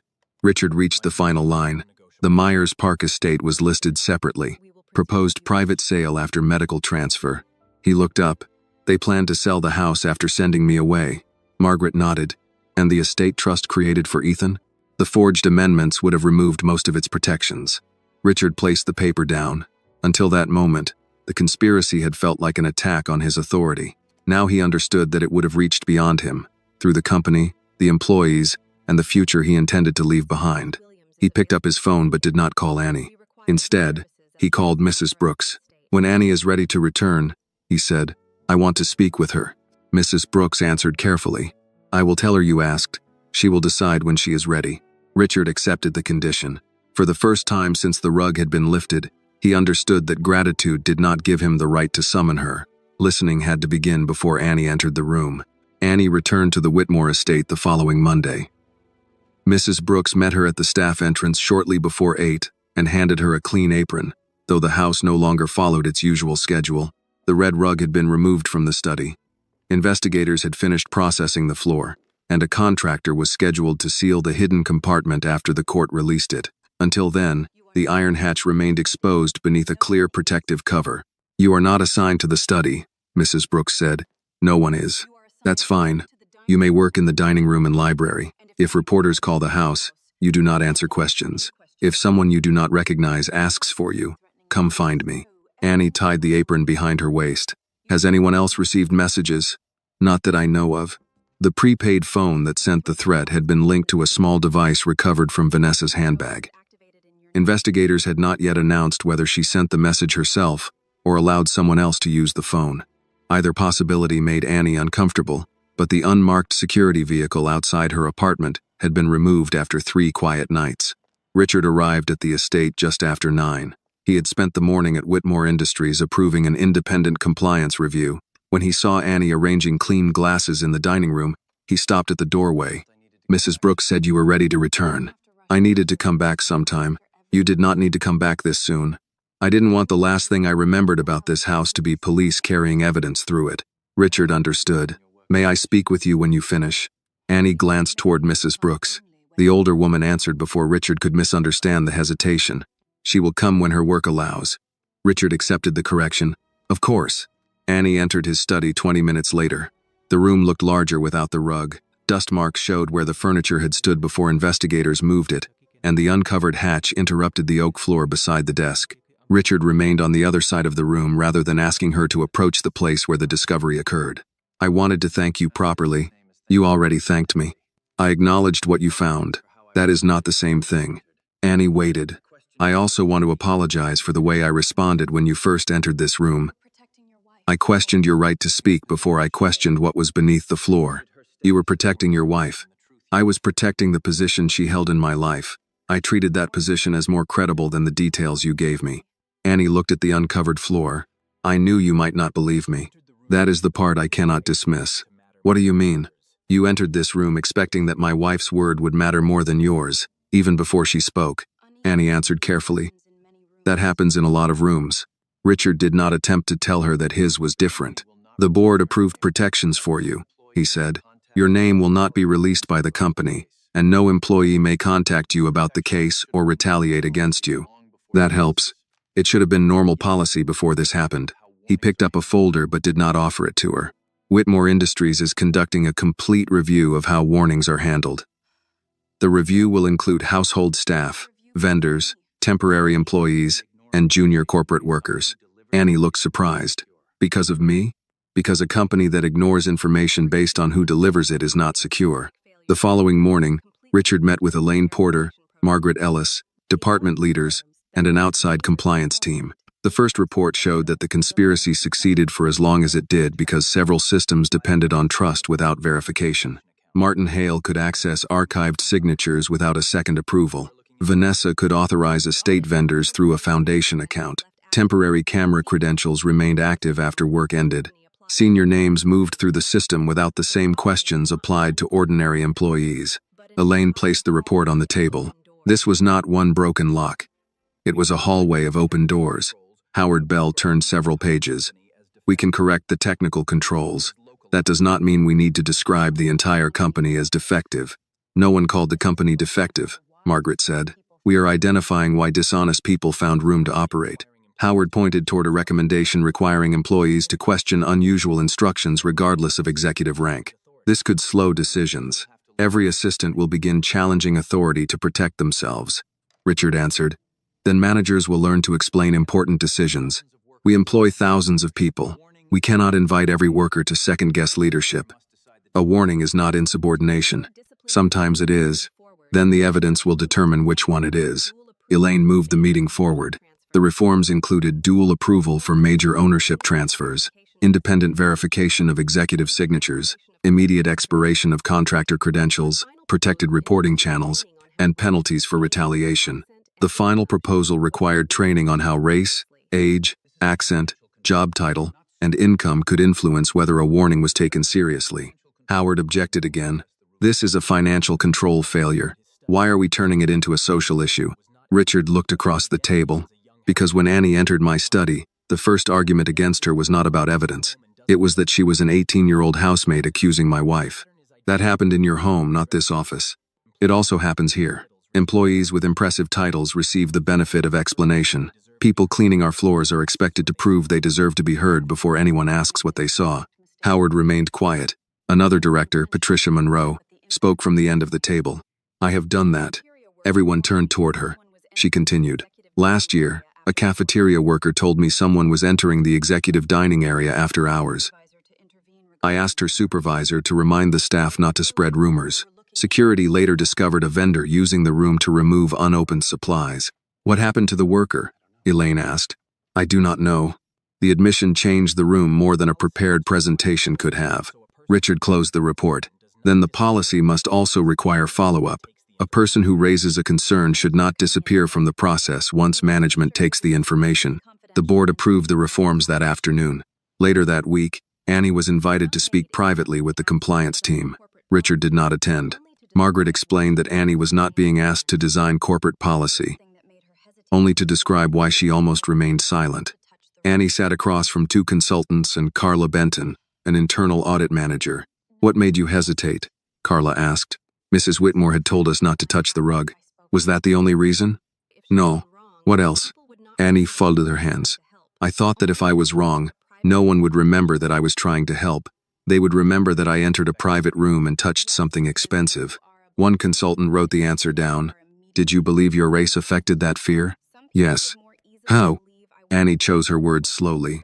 I knew some people would find it easier to believe I wanted money or stole a document than to believe I noticed something they missed. Carla asked. What would have made it easier to report what you found? A person I could speak to without asking permission from the person I was reporting. The consultants exchanged a glance. That sounds obvious when you say it, one admitted. It was obvious from where I was standing. When the interview ended, Carla walked Annie to the elevator. You are planning to study finance? I hope to. Why finance? Because numbers leave patterns. People can argue about motives, but patterns are harder to explain away. Carla gave her a business card. This is not a job offer, and it is not connected to your testimony. When the case is finished and you are ready, call me. I can explain what internal auditors actually do. Annie accepted the card. At the estate, workers sealed the hidden compartment and replaced the damaged boards. Richard instructed them not to bring the red rug back. Mrs. Brooks watched the last section of oak settle into place. Are you planning to leave the floor bare? She asked. Yes. People may ask why. Then I will tell them. The contractor packed his tools and left. Late afternoon light reached across the uncovered wood, showing the slight difference between the repaired section and the older floor. Richard considered staining it to match, then decided against it. The room did not need to pretend nothing had happened. Some warnings deserved to remain visible. The investigation continued through winter. Vanessa, Nathan, Martin, and Charles were formally charged after the recovered messages, financial records, and forged documents were presented to a federal grand jury. None of them admitted full responsibility. Each claimed someone else had designed the plan, but the evidence showed that all four expected to benefit from Richard's removal. Annie was called twice to meet with prosecutors. Both interviews took place in a conference room at the federal building in Uptown Charlotte. Denise sat beside her, and Detective Bennett remained near the door. The questions stayed focused on the afternoon Annie found the hatch and the call she recorded that evening. Did Mr. Whitmore promise you money before you entered his study? The prosecutor asked. No. Did anyone at Whitmore Industries offer you employment? No. Had you ever spoken with Richard Whitmore about college? No. Why did you take the paper? Because it was caught in the metal seam, and I could see his company's name on it. Why did you record Mrs. Whitmore? Because what she said matched the paper I had found. The prosecutor closed her folder. That is all I need today. Outside the room, Denise waited until they reached the elevator before speaking. They asked the same questions last time. They need the answers on record. They also need to prove you did not invent this for a reward. Annie pressed the elevator button. I know. Denise looked at her daughter. Knowing why they ask does not make it easier. No, but answering the same way helps. By spring, the criminal cases had not reached trial, but the court had frozen the defendants' accounts and restricted their access to Whitmore Industries. Vanessa lived in a rented townhouse under conditions set by the court. Richard communicated with her only through attorneys. At the estate, the household settled into a smaller routine. Richard no longer hosted large foundation dinners. He ate most evenings in the breakfast room and began leaving the office early 2 days a week. The silence in the house remained, but it no longer felt arranged for appearances. One April afternoon, Mrs. Brooks asked Annie to take a folder to the study. Richard stood near the uncovered section of oak floor, examining a framed document on the wall. It was the torn transfer page Annie had found, reproduced from the evidence file. The original remained with federal investigators. Beneath the frame was a small brass plaque. Truth often begins with the detail everyone else steps over. Annie read the words. You displayed it.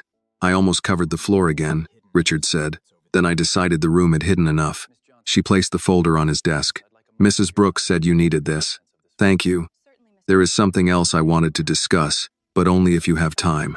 My shift ends in 20 minutes. This will not take that long.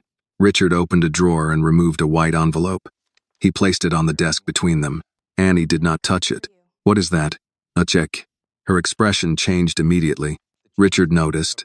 It is enough to cover your university tuition and living expenses.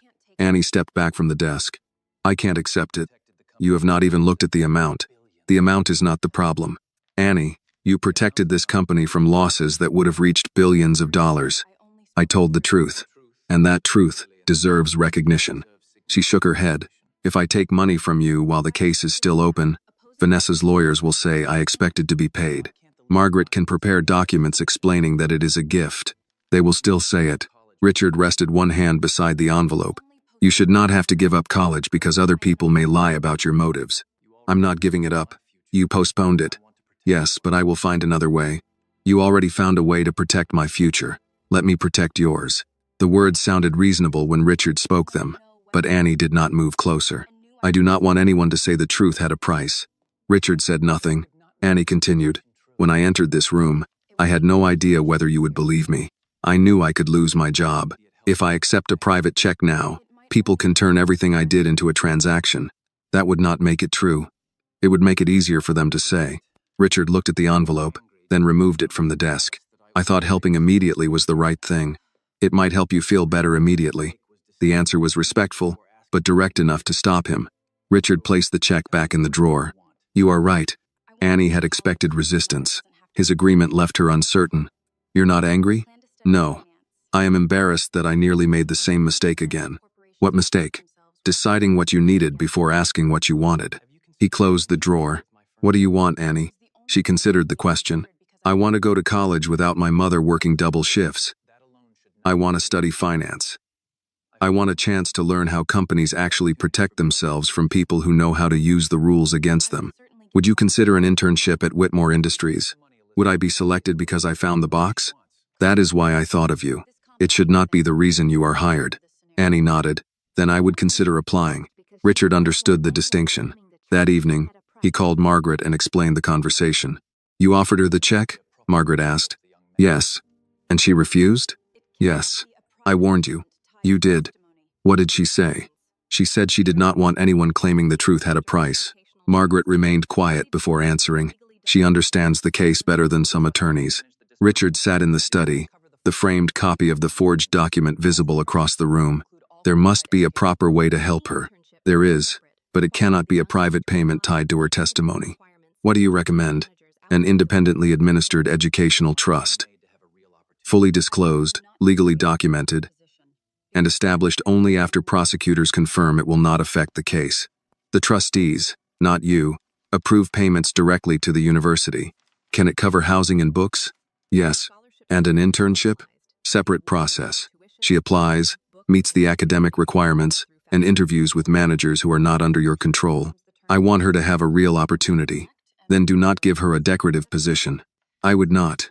You might without intending to. Gratitude can become another form of control. Richard accepted the warning. Over the following weeks, Margaret worked with an outside education foundation to create a scholarship that could not be withdrawn according to Richard's mood or the company's publicity needs. Annie's name would not be used in advertising. The award would cover tuition, housing, books, and basic living expenses, but the foundation would administer every payment. Denise reviewed the documents with a lawyer from a community legal clinic before Annie signed anything. At their kitchen table, she turned to the final page. There is no promise that you will work for Whitmore after graduation. No. No requirement that you speak publicly about what happened. No. And no condition tied to Vanessa's case. The lawyer confirmed that. Denise placed the pen beside Annie. Then the decision is yours. Annie signed. That summer, she reapplied to the university and received a new enrollment date for August. She also completed an application for Whitmore Industries' paid internship program. Carla Benton interviewed her without Richard in the room. Finding the hatch shows you are observant, Carla said. It does not prove you understand accounting. I know. Why should I choose you over someone who has already completed a year of college? You may not choose me this year, but I would rather earn a position later than receive one now because Mr. Whitmore feels grateful. Carla closed the application. That may be the strongest answer you could have given. Annie received a place in the following summer's internship class, contingent on completing her first year of college with the required grades. When Richard heard, he did not call Carla to thank her or ask why she had made the decision. He sent Annie a handwritten note through Mrs. Brooks. I can open a door. I will not insult you by pretending I can do the walking. Annie read the sentence twice before placing the note inside her university acceptance letter. In August, Denise drove her to campus in the same compact sedan that had carried her away from the Whitmore estate on the night of the discovery. The trunk held 2 suitcases, a desk lamp, bedding, and a small box of kitchen supplies. Mrs. Brooks insisted every student needed. Before Annie entered the residence hall, Denise took both her hands. You know why you are here? Because I found the rug? No. Denise shook her head. You are here because you earned admission before you ever entered that study. Do not let anyone confuse the event that opened the door with the work that prepared you to walk through it. Annie carried the first suitcase toward the building. The hidden box had changed the direction of her life, but it would not be allowed to define its limits. The following summer, Annie entered Whitmore Industries through the public lobby wearing a navy blazer, low black shoes, and an identification badge marked Summer Intern. She arrived 20 minutes early and waited near the security desk rather than calling Richard or asking for special access. Carla Benton met her at 8. You found the building, Carla said. I came here once for an interview. Finding the lobby is the easiest assignment you will receive. Carla led her to the internal audit department on the 27th floor. The office contained rows of ordinary workstations, filing cabinets, and glass meeting rooms. No one applauded when Annie entered. Most employees barely looked up from their screens. Carla introduced her to the team. This is Annie Carter. She is assigned to vendor reconciliation and invoice review. She reports to me, not to Mr. Whitmore. And she follows the same rules as every other intern. A man near the printer glanced at Annie's badge. Is she the one from the rug story? Carla answered before Annie had to. She is the intern assigned to vendor reconciliation. That is all anyone here needs for today. Annie sat at a desk between 2 other students. One studied accounting at Wake Forest. The other attended North Carolina State and had already completed an internship with a regional bank. Their first assignment involved matching purchase orders with payments made to maintenance companies. The work was slow and required patience. Annie checked vendor names, invoice dates, approval codes, and tax numbers. Nothing about it resembled the night she ran into Richard's study. By the 3rd week, one of the interns asked why she continued checking entries after the software marked them as approved. Because approval only tells us someone clicked the button, Annie said. It doesn't tell us whether the information deserved approval. The other intern smiled. That sounds like something from compliance training. It sounds like what happened to this company. Annie found the irregularity on a Thursday afternoon. 3 maintenance vendors had similar names: Piedmont Facility Services, Piedmont Facilities Group, and Piedmont Service Partners. Each received small monthly payments for work at different distribution centers. The amounts were low enough to avoid automatic review. Annie compared their tax records and found that 2 used the same mailing address. The 3rd listed a post office box but shared the same bank routing information. She printed the records and took them to Carla. I may be wrong, Annie said, but these companies appear separate only on paper. Carla reviewed the pages. What did you check? Tax numbers, payment accounts, approval dates, and addresses. The invoices are signed by different supervisors, but the electronic submissions come from the same device. Did you contact any of the supervisors? No. I thought I should bring it to you first. Carla nodded. Good. An auditor verifies before accusing. The company opened a limited review. The vendors were controlled by one former contractor who had submitted duplicate invoices under different names. The scheme was unrelated to Vanessa, Nathan, or Martin, but it had cost Whitmore Industries nearly $400,000 over 3 years. At the next department meeting, Carla presented the findings. Annie identified the pattern, she said. She documented it, avoided assumptions, and followed the reporting process. Several employees congratulated her afterward. The man who had called her the one from the rug story approached last. I suppose you have a talent for finding things under other things. Annie closed her notebook. I have a habit of checking what people expect no one to check. He appeared unsure whether she was joking. Richard learned about the investigation only after the contractor's accounts were frozen. He asked Carla whether Annie had received special assistance. No, Carla said. She performed the work expected of an intern. Was the assignment too easy? It was routine work. She treated it as if routine work mattered. Richard smiled. My father used to say large losses begin as small numbers no one respects. Carla gathered her files. Small warnings are ignored for the same reason small people are ignored. Richard recognized Annie's influence in the sentence. He did not summon her to the executive floor. Instead, he sent a short note through Carla. Well done. Continue following the process. Annie kept the note but did not display it at her desk. The criminal cases moved forward during her second year of college. Nathan and Martin entered guilty pleas after prosecutors presented the financial records and recovered messages. Charles accepted a separate agreement that required restitution and barred him from serving as an officer or director of a public company. Vanessa continued to deny planning the entire scheme, but she eventually admitted authorizing the hidden compartment, using forged documents, and arranging the attempted removal of the box. The court imposed a prison sentence, restitution, and restrictions on future financial activity. Richard did not attend every hearing. He submitted statements through Margaret and appeared only when required. He refused interviews about the marriage. When reporters asked whether he felt vindicated, he answered, "Accountability is not the same as satisfaction." Annie completed 3 more summer placements at Whitmore Industries.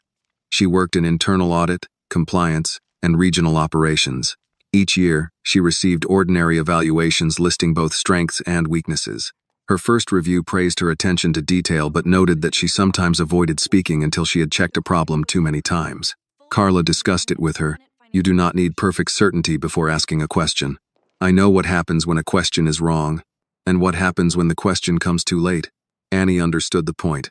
During her final internship, she led a small review team for a warehouse inventory project. She learned to assign work, explain decisions, and accept corrections without treating them as attacks. 4 years after the red rug was lifted, Annie graduated with honors in finance and business administration. The ceremony took place on a warm May morning. Denise sat between Mrs. Brooks and Richard in the crowded university arena. Margaret and Carla sat 1 row behind them. Mrs. Brooks carried a folded handkerchief in her purse and used it before Annie's name was announced. I am not crying, she said. Denise smiled. Then your eyes are celebrating. Richard applauded when Annie crossed the stage, but he did not stand until Denise did. This day did not belong to Whitmore Industries. After the ceremony, Annie met them beneath a row of flowering trees outside the arena. Denise held her for several seconds before allowing anyone else near. Mrs. Brooks adjusted the graduation hood that had shifted across Annie's shoulder. You have been crooked since the stage, she said. I was trying not to trip. You did not. That is what matters. Richard waited until the others finished. Congratulations. Thank you. He handed her a small envelope. Annie raised an eyebrow. There isn't a check inside, is there? No. Margaret would stop me before I reached the parking lot. Inside was a formal letter confirming that Annie had earned a place in Whitmore Industries' Management Development Program. The selection had been made by an independent panel after interviews, academic review, and internship evaluations. The letter also stated that she would rotate through finance, compliance, operations, and community investment before being considered for a permanent management role. Annie read the final page. You did not sign it. Carla and the selection committee did. Did you know before today? I knew you were a finalist. They informed me after the decision was recorded. Annie folded the letter. I received another offer. Richard nodded. Carla told me. You are not going to ask which company? You will tell me if you want me to know. Denise watched the exchange without speaking.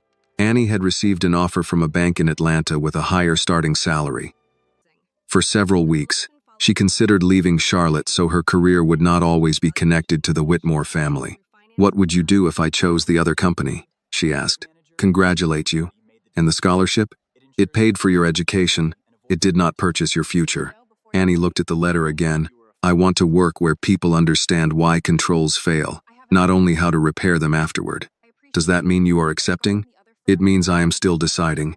Richard smiled. That is a responsible answer. 2 weeks later, Annie accepted the Whitmore position. Her decision came with one condition. She would report through the established management program and receive no private assignments from Richard. The company agreed. Before her first official day, Mrs. Brooks invited Annie back to the estate for lunch. Richard was waiting in the study, but the room no longer looked the way Annie remembered it. The red rug was gone. The repaired oak floor remained uncovered. A model of Richard's father's first delivery truck sat on a shelf, and a framed photograph of Denise, Mrs. Brooks, and Annie at graduation rested beside the window. On the wall hung the reproduced transfer page. Beneath it, the brass plaque remained. Truth often begins with the detail everyone else steps over. Richard stood when Annie entered. 4 years earlier, she had come into the same room wearing an apron, holding a tea tray, and wondering whether she would be dismissed before she could finish a sentence. Now she carried an employee folder with her name printed above the words Management Development Associate. "Welcome back," Richard said. Annie looked at the uncovered floor. "I never really left." "No," he answered. "But this time, you are entering through a door you chose." Annie's first year in the Management Development Program passed without ceremony.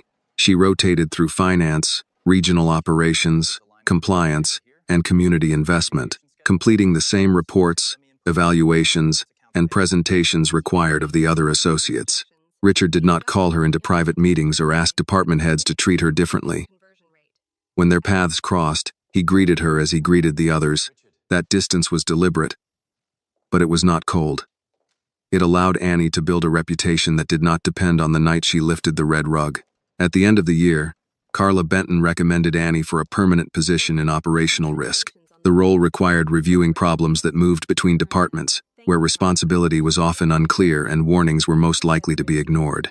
"You will not be popular every day," Carla told her. "I don't think that was included in the job description. It is included in every job that requires asking people why they approved something." Annie accepted. Several months later, Richard invited her family and a small group of employees to the Myers Park estate on a Saturday afternoon. There were no reporters, investors, or photographers. Folding tables stood beneath the oak trees behind the house, covered with simple white cloths. Mrs. Brooks supervised trays of grilled chicken, corn on the cob, macaroni and cheese, garden salad, and peach cobbler. Denise arrived carrying a bowl of potato salad despite being told that no one needed to bring food. "I was raised not to arrive at a gathering empty-handed," she told Mrs. Brooks. "You were raised correctly," Mrs. Brooks replied, taking the bowl. Margaret came with David Mercer and several members of the compliance team. Carla brought 3 students who had received educational grants from the independent scholarship program created after Annie's case. The program now supported students from working families studying accounting, logistics, business administration, and public oversight.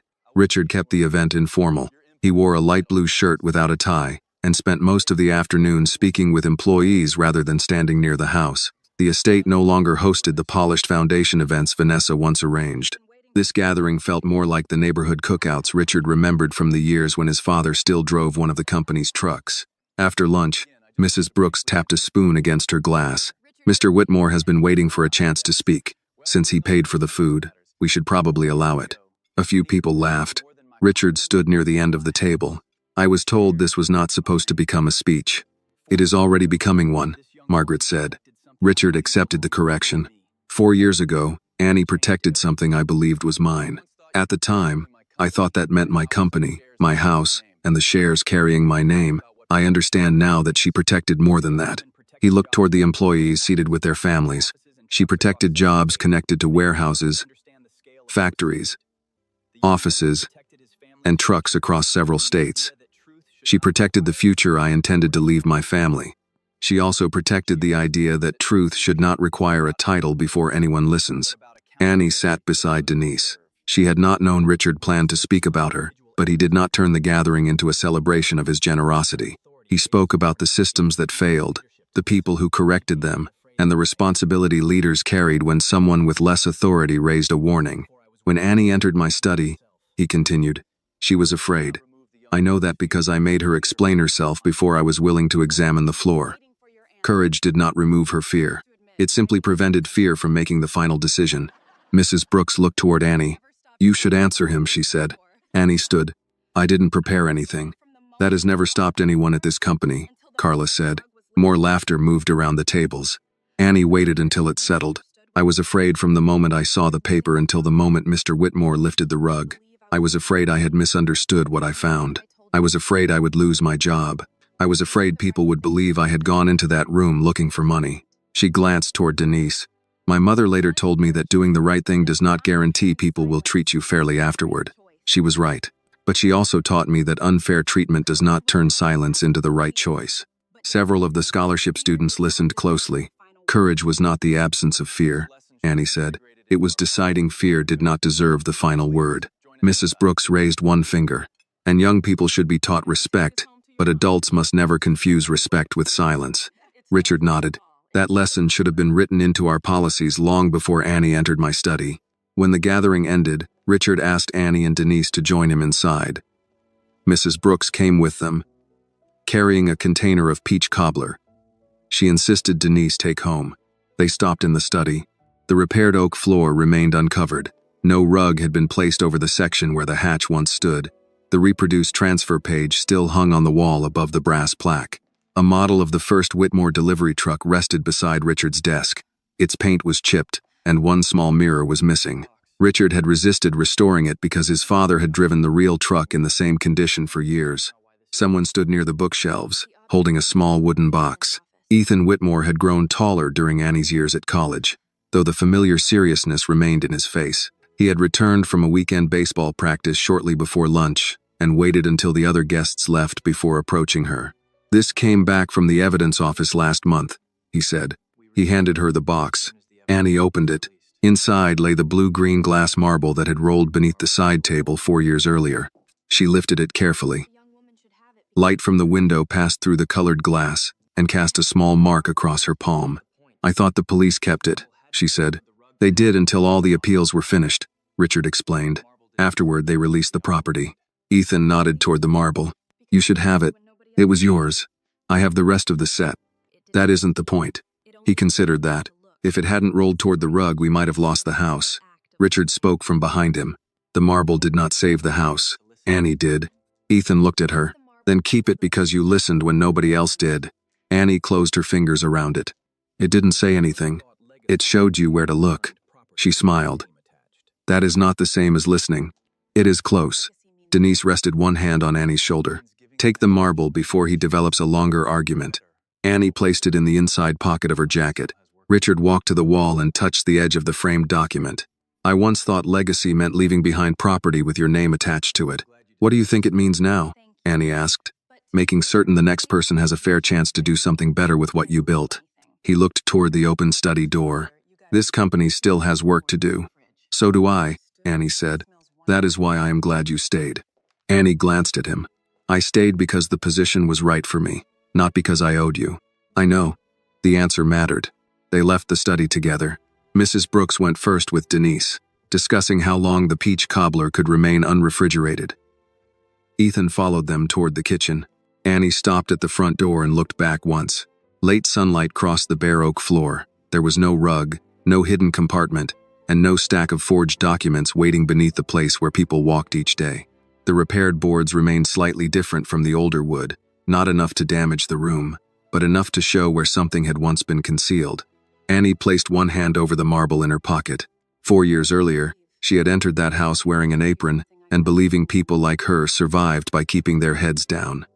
Now she understood that survival sometimes required the opposite. A person had to notice what others ignored, raise a hand when remaining silent felt safer, and speak before fear found a reason to wait. She stepped through the front door beside her mother. Richard remained in the hallway as they crossed the porch. He no longer saw the young housemaid who had interrupted his work and ordered him to lift a rug. He saw a woman who had earned her education, her position, and the right to decide where her future would lead. The blue-green marble rested in Annie's hand as she walked down the steps. It was small enough to be overlooked. That had never meant it was unimportant. The story reminds us that truth does not become less important because it is spoken by someone young, poor, or easily overlooked. Annie's courage shows that doing the right thing often begins with noticing what others ignore and speaking even when fear makes silence feel safer. Real justice requires more than exposing wrongdoing. It also requires listening without prejudice, protecting those who tell the truth, and giving people a fair chance to build their own future. This video is a work of fiction created with the assistance of artificial intelligence. All characters, events, and situations are not real and do not represent any actual people or true stories. The content is intended for storytelling and emotional illustration only.